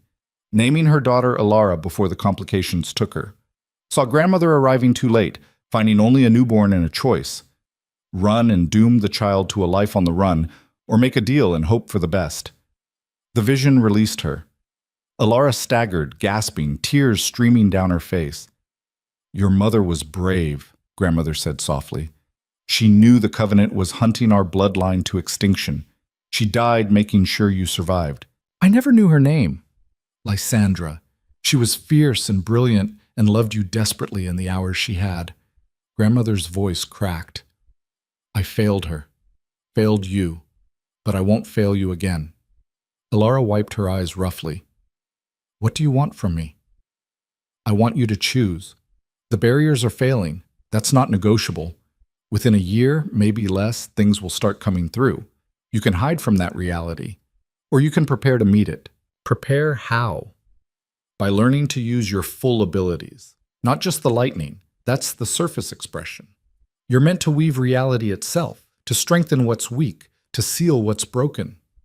Grandmother's expression was intense. And you'll need allies. The pack is a good start, but it won't be enough. You'll need others like you, others with abilities the Covenant has been hoarding. You want me to raid Covenant facilities? Ilara said it flatly. I want you to liberate people who deserve freedom, people who could fight beside you when the time comes. Grandmother smiled slightly. But yes, raiding Covenant facilities would be an excellent start. The cabin door opened. Ronan entered, stopped when he saw them both awake. Should I come back? No. Grandmother studied him with interest. You're the alpha, the one who claimed my granddaughter as mate. I am. Ronan didn't flinch under that ancient gaze. Good. You'll need to be strong for what's ahead. Grandmother looked between them. The mate bond. Has it completed? No, Alara said quickly. I haven't. We're not. She's still deciding if she trusts me, Ronan supplied. I'm patient. Don't be too patient. Completed bonds are exponentially more powerful than one-sided ones. Grandmother moved toward the door. I need food, and then we need to plan. Gather your pack council. It's time they understood what they've gotten themselves into. She left before either could respond. Alara turned to Ronan. Did you hear any of that? Most of it. Sarah has excellent acoustics in her cabin. He moved closer. Barriers between worlds. Impending invasion. Your bloodline being hunted to extinction. Did I miss anything? Just the part where I'm apparently supposed to fix all of it. Sounds about right. Ronan's expression was thoughtful. You planning to do it? I don't know. I don't know anything anymore except that the person I thought was dead isn't, and the organization I thought was purely evil might have started with good intentions, and I'm somehow supposed to be a bridge between realities. She sank onto the bed Grandmother had vacated. This is insane. Most definitely. Ronan sat beside her. But insane doesn't mean impossible, and you're not doing it alone. You can't possibly want the pack involved in this. The pack goes where I go, and I go where you go. Simple math. He took her hand, threading their fingers together. Besides, fighting interdimensional threats sounds more interesting than arguing about jackets. Despite everything, Alara felt her lips twitch. You're ridiculous. I've been told. His thumb traced patterns on her palm. But I'm your ridiculous, if you want me. The bond. She could feel it now that she was looking for it. A thread connecting them, fragile but present, waiting for her to accept it fully, to let it solidify into something unbreakable. Part of her wanted to. Wanted the certainty, the connection, the promise of not being alone. But the larger part, the part that had survived 6 months of running, 14 years of captivity, a lifetime of being used, that part was still terrified of trusting anyone that completely. I'm not ready, she said quietly. I know. It's okay. Ronan stood, pulled her up with him. Come on. Your grandmother's going to eat everything in the kitchen if we don't supervise, and we should probably warn the others before she starts making strategic plans. The pack council consisted of Ronan, Kira, Garrett, and Sarah.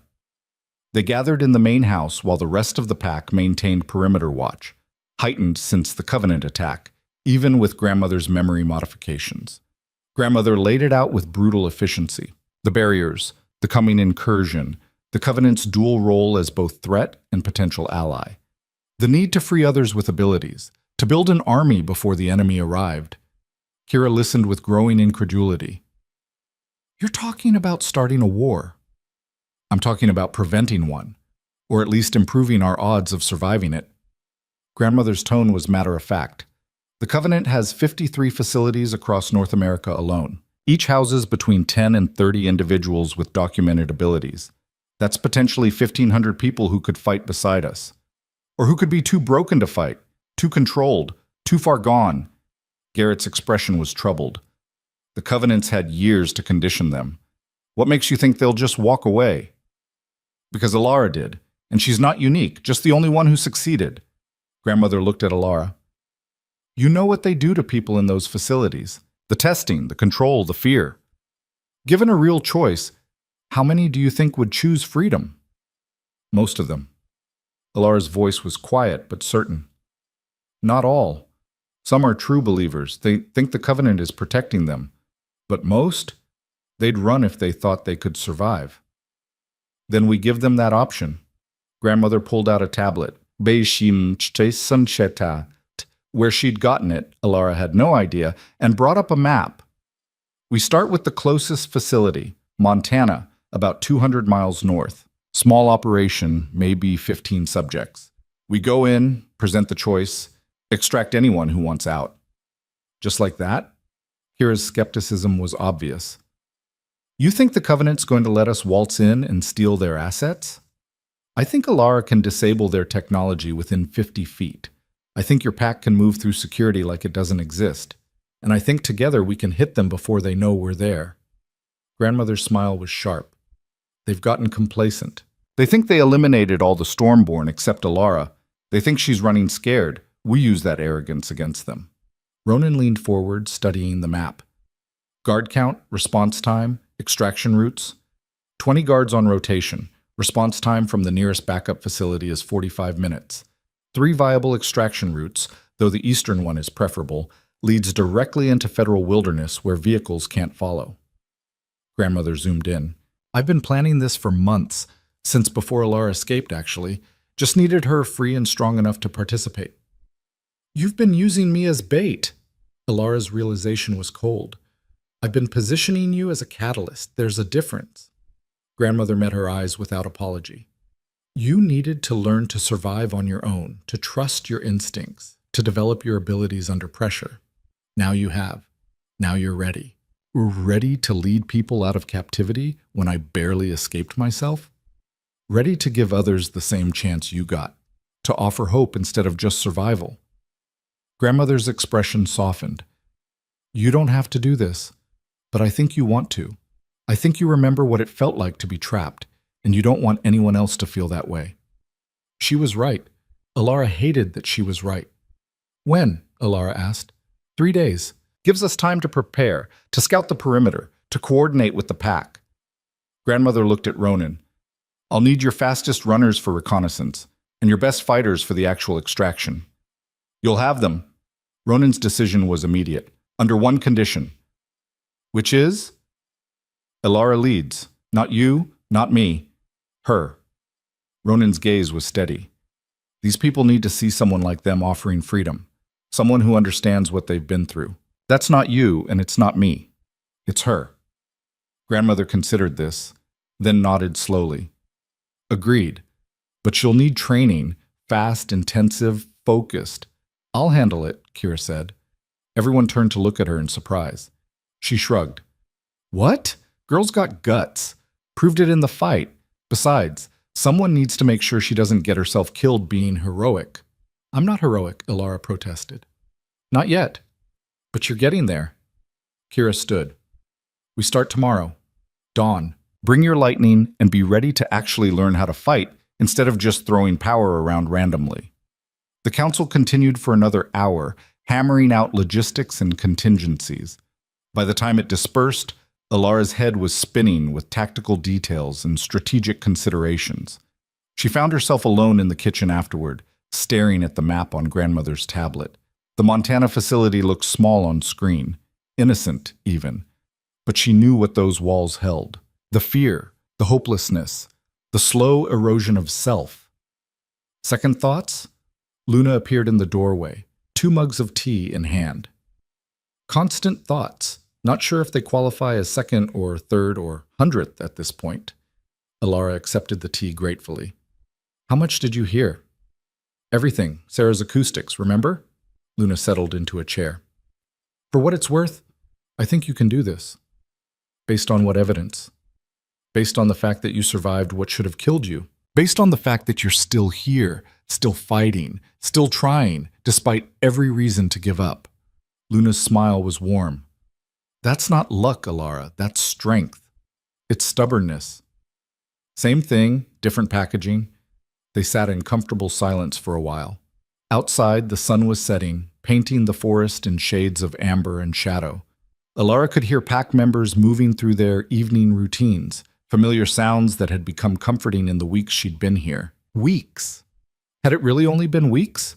It felt like longer. Can I ask you something? Luna said eventually. Sure. Why haven't you completed the bond with Ronan? Alara's hands tightened around her mug. That's personal. I know. You don't have to answer, but I'm curious. Luna's expression was open, genuinely interested. He's a good alpha, strong, fair, protective. And the way he looks at you, most people would kill for that kind of devotion. That's the problem. He's devoted to someone he doesn't really know. The bond is just biology, chemistry. It's not real, isn't it? The bond forms based on compatibility, not just physical, but emotional, psychological. Your souls recognize each other. Luna leaned forward. I know it sounds like mystical nonsense, but I've seen completed bonds. They're not perfect. People still fight, still disagree. But there's a foundation there that makes everything else easier. Or it makes you vulnerable. Gives someone power to hurt you that much deeper. That too, Luna acknowledged. But isn't that true of any relationship? The risk is what makes it worthwhile. Alara didn't have an answer for that. She'd never had relationships, not real ones. The Covenant had kept her isolated, surrounded by handlers and scientists and subjects like herself who were too damaged to connect. Think about it, Luna said, standing. Not for Ronan's sake, for yours. Because I think you're scared of more than just the bond. You're scared of belonging, of having something you could lose. She left before Alara could respond. Damn werewolves and their insight. The next 3 days were brutal. Kira trained her with the kind of intensity that suggested she was either trying to kill Alara or forge her into something unbreakable. Possibly both. Combat techniques, tactical thinking, reading body language, predicting attacks. Alara absorbed it all, driven by the knowledge that lives would depend on her competence. Grandmother worked with her separately on her abilities. Not just the lightning, but the deeper power. The reality weaving she'd inherited. It was harder, required focus and control Alara didn't naturally possess. But slowly, painfully, she began to understand. The lightning was expression. The weaving was foundation. Together, they could reshape the battlefield itself. Ronan coordinated the pack, assigning roles and running drills. Garrett and Marcus on reconnaissance, returning with detailed intelligence about guard rotations and security measures. Thomas and Jace on logistics, preparing extraction vehicles and supply caches. Sarah assembling medical equipment for potential casualties. Everyone had a role. Everyone was committed. On the third night, Alara couldn't sleep. She stood on the porch of the main house, watching stars emerge through gaps in the clouds, and tried not to think about all the ways this could go catastrophically wrong. Footsteps behind her. She knew without looking it was Ronan. You should rest, he said, moving to stand beside her. Should, can't. She glanced at him. You? Same. He was quiet for a moment. You ready for tomorrow? No, but I don't think I'll ever be ready, so that's probably irrelevant. Probably. His hand found hers, warm and steady. For what it's worth, I believe in you. The pack believes in you. Why? I've done nothing to earn that. You stood your ground when the Covenant attacked. You're planning to risk your life to free strangers. You train until you can barely stand because you refuse to be the weak link. Ronan's thumb traced patterns on her palm. That's not nothing, Alara. She wanted to argue, wanted to list all the ways she was inadequate, unprepared, likely to fail. Instead, she turned to face him. If this goes wrong tomorrow, it won't. But if it does, if I die or get captured or... She swallowed hard. Thank you for everything. For taking me in, for protecting me, for believing I was worth the trouble. Ronan's expression went fierce. You're not dying tomorrow. I won't allow it. You can't control that. Watch me. He pulled her closer, and this time she didn't resist. Let herself lean into his warmth, his certainty, his absolute conviction that they'd survive this. The bond hummed between them, still incomplete, still waiting, but stronger now, fed by trust and proximity and the slow erosion of her defenses. After tomorrow, Ronan said quietly, when we've brought those people home safe, when you've proven to yourself what I already know, maybe then you'll be ready. Ready for what? To stop running, to stay, to accept that you're not alone anymore, and you never will be again. His arms tightened around her. To complete the bond and let me love you the way you deserve. Alara's breath caught. That's a lot of pressure for one mission. Consider it motivation not to die. She could hear the smile in his voice. Because I'm not giving up on you, Alara Voss. Not now. Not ever. They stood like that until the cold drove them inside. Until strategy replaced emotion and tactical planning buried vulnerability. But the warmth lingered. The possibility. Dawn came too fast.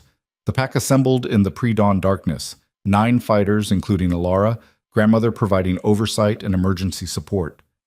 The plan was simple in theory: disable security, infiltrate the facility, present the choice, extract anyone willing to leave. In practice, Alara knew nothing was ever that simple. They moved out as the sun broke the horizon. 3 vehicles, heavily modified for speed and off-road capability. The drive took 4 hours, the last 2 on increasingly rough terrain. They parked 2 miles from the facility and covered the rest on foot. Alara's heart hammered as they approached, her hands already tingling with gathering power. The facility looked like a corporate campus: clean lines, manicured lawn, the kind of place that belonged in Silicon Valley rather than rural Montana. But Alara could feel the wrongness underneath. The fear soaked into the walls. "Guard change in 5 minutes," Marcus whispered, checking his watch. "That's our window." Alara nodded, stepped forward, reached for her power. The lightning came easier now, weeks of training paying off. She directed it precisely, targeting security systems, cameras, electronic locks. Not destroying, just disrupting, creating chaos without casualties. Alarms should have sounded, they didn't. Her EMP effect was wider than expected, killing the backup systems too. "Go!" Ronan ordered. The pack moved like shadows. Kira and Thomas neutralizing guards with brutal efficiency, unconscious, not dead, as agreed. Garrett and Luna securing the exits. Marcus and Jace heading for the control room. Alara and Ronan went straight for the holding cells. The layout was familiar. She'd lived in facilities like this for 24 years. Knew where they'd keep the subjects, how they'd secure them, what protocols they'd follow. She was right. 3rd floor, east wing. Reinforced doors with biometric locks. Her lightning made short work of the locks. The first cell held a girl, maybe 16, huddled in the corner with terror in her eyes. "Please don't hurt me. I'll be good. I promise." "We're not here to hurt you." Alara kept her voice gentle. "We're here to offer you a choice. Freedom or stay. Your decision." The girl stared. "This is a test. They do this sometimes. Test our loyalty." "It's not a test. I'm like you. I escaped 6 months ago. And I'm here to help others do the same." She showed her hands, the lightning scars visible even in the dim light. The girl's eyes widened. "You're the one they're hunting. The Stormborn."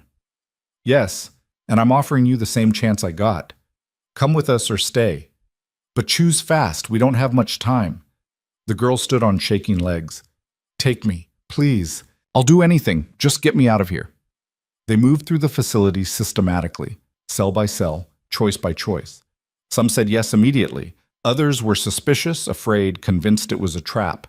A few chose to stay, too indoctrinated or too frightened of the outside world. Alara didn't judge, just marked them as non-combatants and moved on. They'd freed 11 people when the comms crackled. "Ronan," Marcus's voice, tight with stress. "We've got a problem. The Covenant Regional Director is on site, and she knows we're here." "How?" Ronan demanded. "Silent alarm we missed. She's locked down the building and called for backup. ETA, 15 minutes. 15 minutes. They'd be lucky to make it to the vehicles in that time, let alone extract everyone. "Contingency plan?" Kira's voice. "We fight our way out," Ronan said. "Standard breakout formation. Alara, I'll handle the director." Alara was already moving toward the stairs. "Get everyone to the vehicles. I'll buy you time." "Alara, no. Trust me." She looked back at him. "I know what I'm doing." Lie. She had no idea what she was doing, but someone had to delay their pursuers, and she was the only one who could face a Covenant director without dying immediately. She found the director in her office, middle-aged woman, expensive suit, the kind of calm that suggested she'd been through this before. "Alara Voss," the director smiled. "We've been looking for you. I noticed. You're going to let my people leave. Or what? You'll kill me? You're not a killer, Alara. Your psychological profile is very clear on that." "Profiles can be wrong." Alara let lightning dance between her fingers. "And I've gotten a lot more comfortable with violence in the past few months. Comfortable enough to murder an unarmed woman? Comfortable enough to do what's necessary." Alara stepped forward. "Here's what's going to happen. You're going to unlock the facility. You're going to tell your backup to stand down. and you're going to forget we were ever here. Why would I do that? Because if you don't, I'm going to do to you what my grandmother did to Dr. Chen, fry every memory of the past 72 hours right out of your skull. Alara was bluffing. She had no idea if she could actually do that, but her grandmother had, so maybe it was hereditary. The director's composure cracked slightly. You're bluffing. Am I? Alara reached for the deeper power, the reality weaving her grandmother had shown her, felt it respond, eager and wild. Want to find out? The director's eyes widened as the air began to shimmer around Alara, as reality itself seemed to bend in response to her will. Unlock it, Alara said softly. Now. The director's hand moved to her computer, entered the override code. Throughout the facility, doors began unlocking, barriers retracting. Good. Now call off your backup. I can't. They have standing orders. Then I suggest you find a way to modify those orders. Lightning crackled up Alara's arms. Because the alternative is very unpleasant for you. The director picked up her phone, made the call. Alara listened to her spin a story about false alarms and system malfunctions, how the situation was under control and backup wasn't needed. She was a good liar, professional. Excellent, Alara said when the director hung up. Now you're going to sit there quietly for the next 20 minutes. Don't call for help. Don't try to follow us. Don't do anything except contemplate your career choices. And if I don't? Alara leaned forward, let the full weight of her power show. Let the director see what she'd become in 6 months of survival and 3 days of intensive training. Then I stopped being nice, Alara said, and you really don't want that. She left the director sitting there, pale and shaking, and ran. The pack was already at the vehicles, loading freed subjects into the beds of trucks and the back of a van. Ronan saw her coming, and relief flooded his face. Everyone accounted for? Alara asked. 11 subjects, all pack members, minimal casualties, Kira reported. 2 guards with concussions, 1 with a broken arm, nothing fatal. Then let's move. They drove hard and fast, putting distance between them and the facility. No pursuit followed. The director had kept her word, or was just too scared to do otherwise. It wasn't until they were 50 miles out, deep in federal wilderness, that anyone spoke. You did it! Luna's voice was awed. You actually did it! Alara looked at the people huddled in the truck beds, scared, exhausted, but free. 11 lives changed in one night. 11 people given the choice she'd fought so hard for. We did it, she corrected. All of us. First of many, grandmother said from the front seat. She was smiling, fierce and proud. The Covenant just learned that hunting the Stormborn has consequences. Let's see how they like being prey for a change. Back at the compound, chaos reigned as they integrated the new arrivals. Sarah triaging medical needs, Luna assigning temporary housing, Garrett explaining pack protocols. Alara stood apart, watching it all unfold, and felt something shift inside her. This was what she was meant to do. Not hide, not run, but fight. Free people, give them the same chance she'd gotten. Ronan found her as the sun set. You were incredible today. I threatened to fry someone's brain and made it stick without actually hurting her. He pulled her close. That's leadership, Alara. That's power used right. She let herself lean into him, exhaustion and exhilaration making her boneless. 1 facility down, 52 to go. We'll get there, together. His hand cupped her face. But tonight, we celebrate. We won. We saved lives. That matters. He was right. It did matter. Around them, the pack was already breaking out bottles of something that smelled alcoholic, and probably wasn't legal. The freed subjects were being welcomed, integrated, shown that freedom meant community, not just escape. And Alara stood in the center of it all, no longer alone, no longer running. For the first time since she could remember, she felt like she belonged. The bond with Ronan pulsed, warm and waiting. She still wasn't ready to complete it. But maybe soon. Tomorrow they'd plan the next raid. Tomorrow she'd continue training, continue growing into whatever she was meant to become. But tonight, she'd let herself celebrate. Let herself feel the victory, however small. Because the director's face when Alara had shown her true power, that fear, that recognition, It had been worth everything. The hunted had become the hunter. And the Covenant was about to learn exactly how dangerous that could be. And the Covenant was about to learn exactly how dangerous that could be. They came 6 weeks later with everything they had. Not a strike team, not a reconnaissance unit. An army. Alara stood on the ridge overlooking the compound, watching the horizon turn black with incoming helicopters and ground vehicles. 50, maybe 60 units, hundreds of operatives, equipment that made the first attack look like a training exercise. "They're not here to capture you anymore," Grandmother said beside her. "They're here to eliminate the threat, all of us." In those 6 weeks, they'd hit 4 more facilities, freed 63 people, built a community of the gifted that was starting to look less like refugees and more like an actual resistance. Word had spread. The Stormborn was alive, fighting back, offering freedom to anyone brave enough to take it. The Covenant's response was predictable. Overwhelming force, total annihilation. "We can't win this fight," Kira said from Alara's other side. "Even with everyone we've freed, we're outgunned and outnumbered." "Then we don't fight it." Alara's voice was calm despite the terror racing through her veins. "We changed the rules." She'd been planning this since the second raid, since she'd realized the Covenant would eventually come with everything they had, since Grandmother had shown her the full extent of what the Stormborn could do.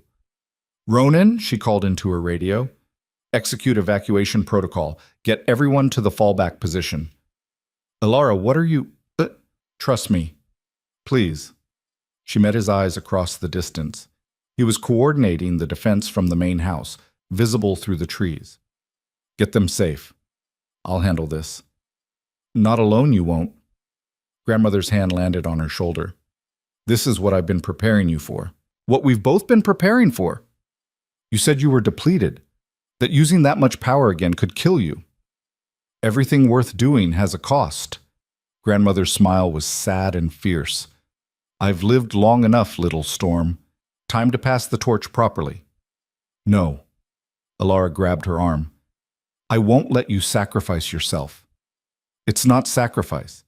It's completion." Grandmother turned to face her fully. The bloodline, the power, it was always meant to be transferred. Mother to daughter, grandmother to granddaughter. I held it as long as I could, waiting for you to be ready. Now you are. The helicopters were closer now, minutes away.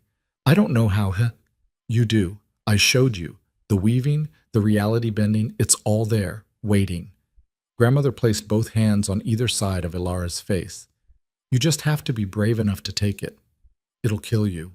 I'm already dying, cancer, about 6 months left. I was going to tell you after we'd secured a few more facilities." Grandmother's expression was gentle. "Let me do this. Let me give you what you need to protect everyone, to be the bridge we were meant to be." Tears streamed down Alara's face. "I just got you back. And I gave you what time I could. Now give me a good death, a useful one." Grandmother's eyes began to glow, that familiar blue-white. "Open yourself.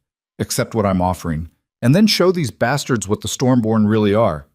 Alara wanted to argue, wanted to find another way. But the helicopters were landing, operatives pouring out, and her people, her pack, her community, were in danger. She opened herself. The transfer was agony and ecstasy and everything between. Power flooding into her like lightning in reverse. Not one ability, but thousands. Memories, knowledge, the accumulated wisdom of a bloodline stretching back millennia. Every Stormborn who'd ever lived, channeling through Grandmother into Alara. She felt her grandmother's life force fading. Felt the cancer eating away at her from within. Felt the relief as the burden of power finally lifted. Felt the moment Grandmother's heart stopped. Alara caught her as she fell, cradled her close. "No, don't, please. Be brave." Grandmother's voice was barely a whisper. "Be strong. Be the bridge. Save them all." Her eyes found Alara's one last time. "Your mother would be so proud." Then she was gone, body going limp, the ancient light fading from her eyes. Alara held her and screamed, raw grief tearing out of her throat, shaking the earth itself. Lightning split the sky, not weather, not natural, her power responding to her anguish, magnified 1,000-fold by what Grandmother had given her. The Covenant forces hesitated. Trained professionals suddenly uncertain in the face of that rage. Alara laid grandmother's body gently on the ground, stood, turned to face the approaching army. She was done running, done hiding, done being afraid. The barrier between her world and the others, she could feel it now. Thin places scattered across the continent, weakening by the day. Things pressing against it from the other side, waiting for the moment it failed completely. But she could also feel how to fix it, how to strengthen it, how to seal it permanently if needed. The Covenant wanted her for that ability, wanted to control her, use her as a tool to reshape reality according to their vision. They should have asked nicely. "Last warning," Alara called out, her voice carrying on wind. She commanded. "Leave now. Forget you were here. Go back to your facilities and leave us alone." A voice crackled over a loudspeaker. "Alara Voss, surrender immediately. Your resistance has been noted and will be factored into your reconditioning protocol." Reconditioning. Not imprisonment. Reconditioning. Like she was a broken machine they could reprogram. Wrong answer. Alara reached for the new power. Not the lightning. That was surface level, flashy, but limited. This was deeper. This was touching the fundamental fabric of reality and pulling threads. She wove. The ground beneath the Covenant forces began to shift. Not violently. She wasn't trying to kill them.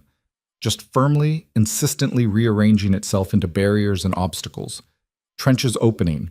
Trees growing at accelerated speed, creating walls of living wood. The earth itself rising to defend her home. Operatives stumbled, fell, scrambled for stable ground that kept moving under their feet. "Subdue her," someone screamed. "All units, weapons free." They opened fire. Hundreds of rounds, specialized ammunition designed to disrupt bioelectric fields, conventional bullets, even what looked like rocket launchers. Alara wove the air itself into shields. Bullets stopped mid-flight, hanging suspended. Rockets detonated harmlessly against barriers of compressed atmosphere. "This is your last chance," she said. Power thrummed in every word, reality bending to her will. "I don't want to hurt you, but I will protect my people. Choose." Instead of responding, they escalated. A helicopter launched something that looked experimental, a weapon designed to generate a dampening field like the one they'd used in the first attack. Alara felt it activate, felt her connection to her power start to fade, to sever, and she reached past it, grabbed the threads of reality itself, and pulled. The weapon stopped working, just ceased functioning, its complex machinery unable to affect someone who could rewrite the rules it operated under. "No more," Alara's voice was thunder. "No more hunting, no more facilities, no more treating people like weapons to be controlled." She reached out with her new awareness, found every Covenant facility in a 1,000-mile radius, found the prisoners, the gifted people locked away, tested, controlled. And she opened every door, not literally, but she disabled every security system, unlocked every cell, severed every electronic restraint, simultaneously, across hundreds of miles. Alarms blared in facilities from Montana to Texas. Prisoners stumbled out of cells into corridors, realizing they were suddenly free. Guards scrambled to respond, but their equipment was dead, their protocols useless. Alara felt all of it through the weave. Felt the chaos, the confusion, the desperate hope of people seeing freedom for the first time. "That's 63 facilities emptied in the last 90 seconds, she told the Covenant forces. "Every person you've imprisoned, every gifted individual you've exploited, they're free now. And if you try to recapture them, I'll do it again and again, until you learn." "This is an act of war," the voice on the loudspeaker shouted. "No, this is defense. You declared war when you hunted my family to extinction. When you built prisons disguised as research facilities, when you treated human beings like property." Alara's eyes were blazing now, literally, blue-white light spilling from them. "I'm just evening the odds." A new voice cut through the comms, older, authoritative. "Alara Voss, this is Director Martinez, Covenant Central Command. Stand down and we can negotiate." "I don't negotiate with slavers. We're not—" Martinez paused. "This situation has escalated beyond acceptable parameters. I'm authorized to offer a ceasefire." "I'm listening." "You release our operatives unharmed. We withdraw our forces. We discuss terms for a lasting peace." It was a trap. Had to be. But Alara could feel the uncertainty in the Covenant forces, could see operatives exchanging glances, questioning orders. They'd never faced someone who could fight back on this scale. Never encountered a Stormborn at full power. They were terrified, and terror made people unpredictable. "Ronan," she said into her radio. "Status?" "Everyone's evacuated. We're secure." His voice was tight. "What do you need?" "Be ready to run if this goes bad. But I think—" She paused. "I think maybe we can end this without more bloodshed." "Your call. We trust you." Those 3 words settled something in her chest. "We trust you." She turned her attention back to Martinez. "Here are my terms. You withdraw all forces from this territory. You shut down the facilities, permanently. You stop hunting the gifted. In exchange, I don't dismantle your organization brick by brick." "That's not acceptable. The facilities serve a vital— They serve your control fetish. Nothing more." Alara's voice cut like ice. "The barriers between worlds are failing. You know this. You've been studying it for decades. But you can't fix it through imprisonment and experimentation. You fix it through cooperation." Silence on the other end. Then, "You're proposing an alliance? I'm proposing you stop being the enemy. Start being partners. There are things coming that will make your worst nightmares look like bedtime stories. When they arrive, you'll need people like me fighting beside you, not against you. And if we refuse, then I keep dismantling your operations until you don't have the resources to refuse anymore." Alara gestured and the ground rumbled, just a reminder of what she could do. "Your choice. But make it fast. My patience has limits." Martinez was quiet for a long moment. She could hear arguments in the background, voices raised in disagreement. Finally, "We need time to discuss this with the board. You have 24 hours. After that, I start visiting facilities personally. And trust me, you don't want that." Alara looked at the assembled forces. "Now withdraw, slowly. Anyone who tries anything aggressive becomes a cautionary tale." The order must have been given. Operatives began retreating to their vehicles, movements careful, weapons lowered. The helicopters lifted off one by one, banking away from the compound. Alara held the weave until the last one disappeared over the horizon. Then she let it drop, exhaustion slamming into her like a physical blow. She collapsed to her knees beside grandmother's body, footsteps behind her. Ronan, moving fast. His arms caught her before she could fall completely. "I've got you," he whispered. "You did it. You actually did it." "She's gone." Alara's voice broke. "I couldn't save her." "She didn't want saving. She wanted to give you what you needed." Ronan held her tighter. "And she did. You're incredible, Alara. Terrifying and incredible." The pack emerged from the forest. The freed gifted individuals returning from their evacuation points. All of them staring at Alara with expressions ranging from awe to fear to desperate hope. She'd become something more than human in the past hour. Something powerful enough to face down an army and win. Something that could reshape reality itself. But sitting there in Ronan's arms, holding her grandmother's cooling hand, she just felt small and broken and desperately sad. "We need to prepare her body properly," grandmother's voice whispered through her mind. Not real, just memory, the knowledge transfer still settling. "Our traditions, little storm, remember them." She did remember. Ancient rites for the storm-born dead, returning the body to the earth, the power to the sky, completing the cycle. "Help me," she said to Ronan. There are things we need to do." They built a pyre as the sun set, not just Ronan and Alara, but the whole pack. Even the newly freed individuals contributed, gathering wood and stones, building something beautiful and sacred.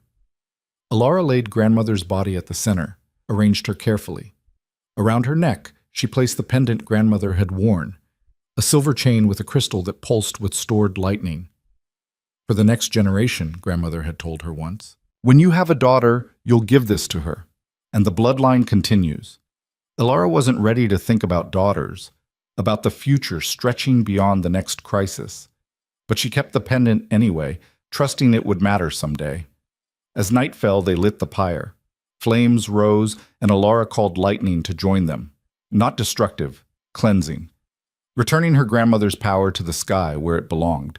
The pack howled. The freed gifted individuals joined in their own ways, some crying, some singing, some just standing witness. And Alara felt the bond with Ronan pulse, demanding attention. She'd been avoiding it for weeks.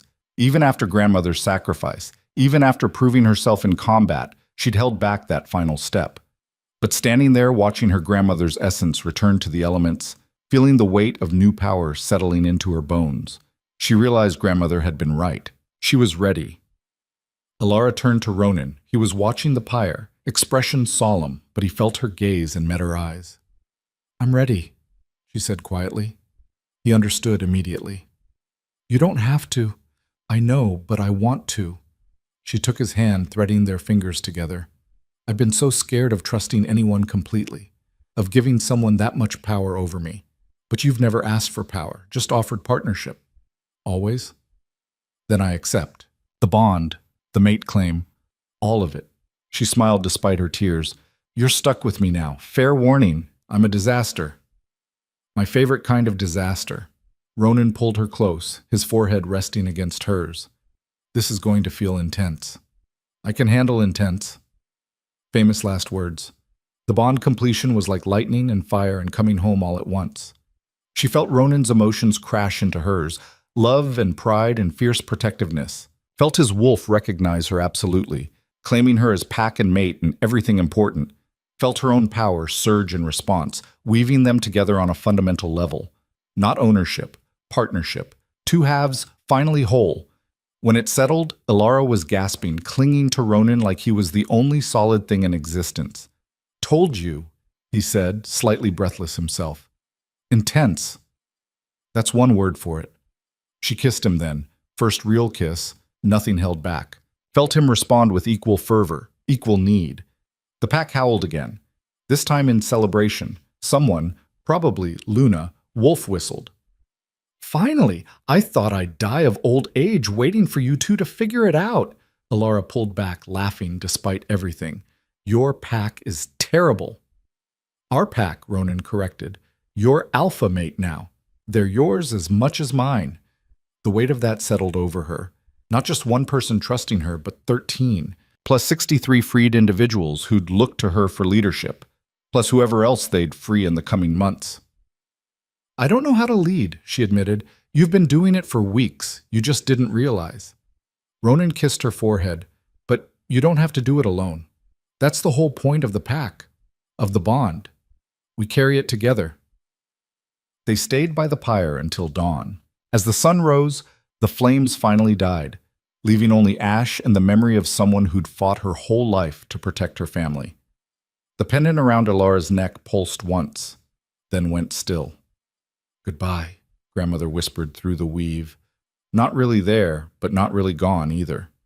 The Stormborn were never truly gone, just transformed, their power returning to the cycle, waiting for the next generation.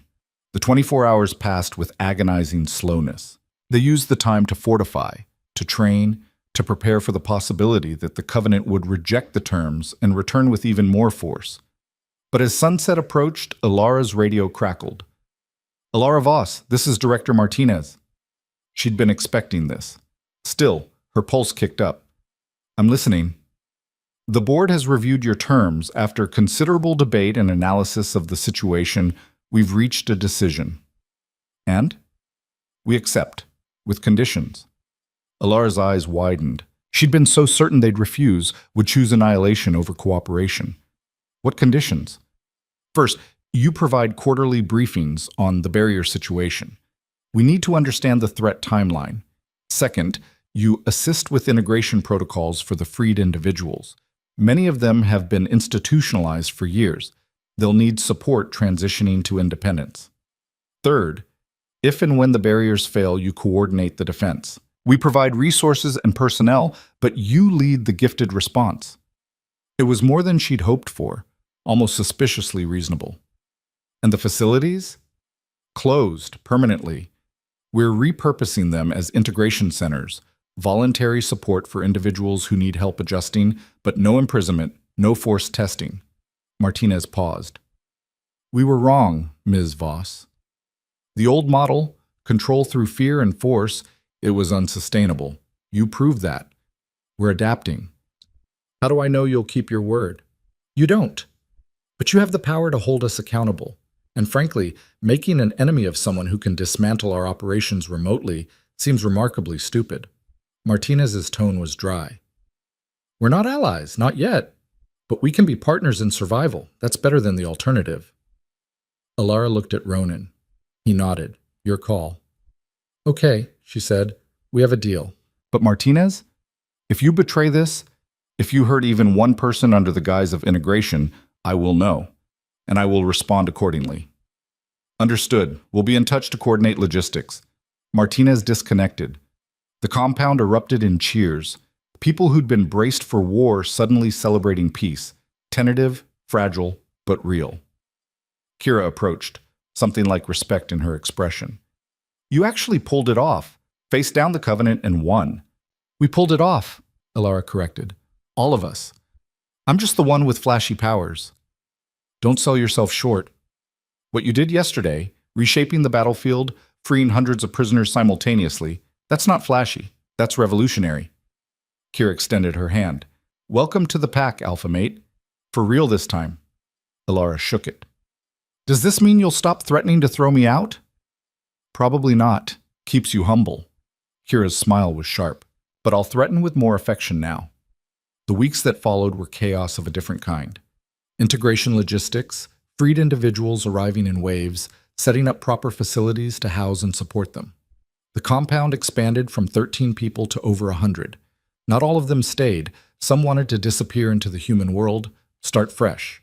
But most remained, craving community, belonging, the chance to be around others who understood. Alara coordinated it all with a mix of terror and determination. She'd never led anything before, had no training in logistics or management. But she had the pack, had advisors like Garrett and Sarah, had Ronan beside her making sure she didn't collapse from exhaustion. And she had her power. The full breadth of what the Stormborn could do, settling into her bones, becoming natural instead of foreign. 3 months after Grandmother's death, Alara stood on the same ridge where it had all happened. The compound below was transformed. New buildings, training grounds, people moving with purpose and hope instead of fear. Thinking about her? Luna asked, appearing beside her. Always. Alara touched the pendant at her throat. Wondering if she'd be proud of what we're building. She'd be proud you're alive, that you're fighting, that you turned pain into purpose. Luna bumped her shoulder. The rest is just details. Movement in the forest caught Alara's attention. Not threatening. She could feel the difference now, could sense intention through the weave. A woman emerged from the trees.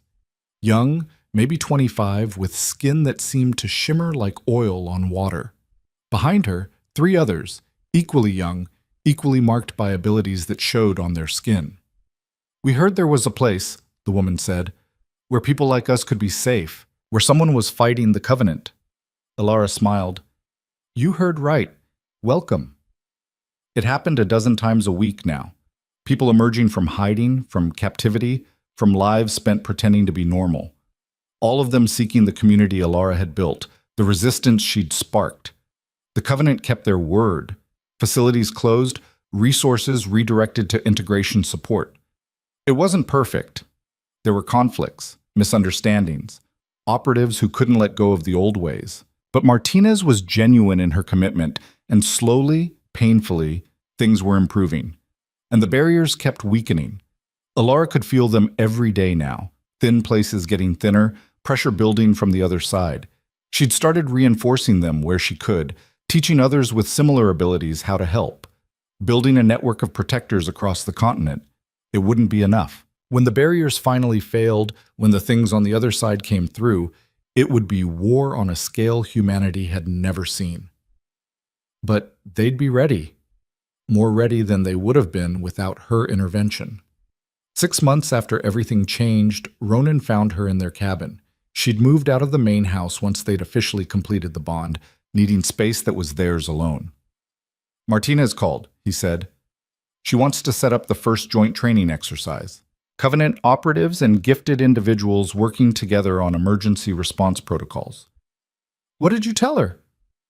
That I'd ask you. You're the one they listened to. Ronan sat beside her on the bed. You okay? You've been quiet today.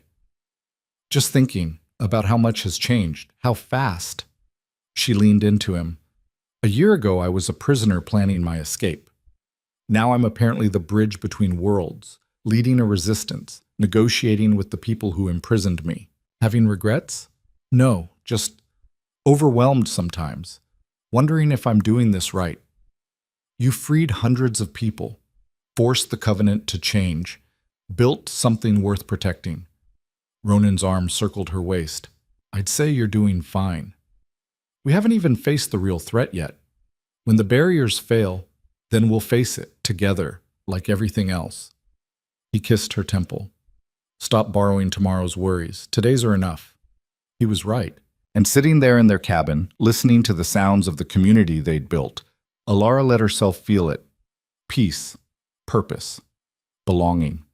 She'd come to the mountains broken and alone, convinced she was cursed, convinced anyone close to her would die.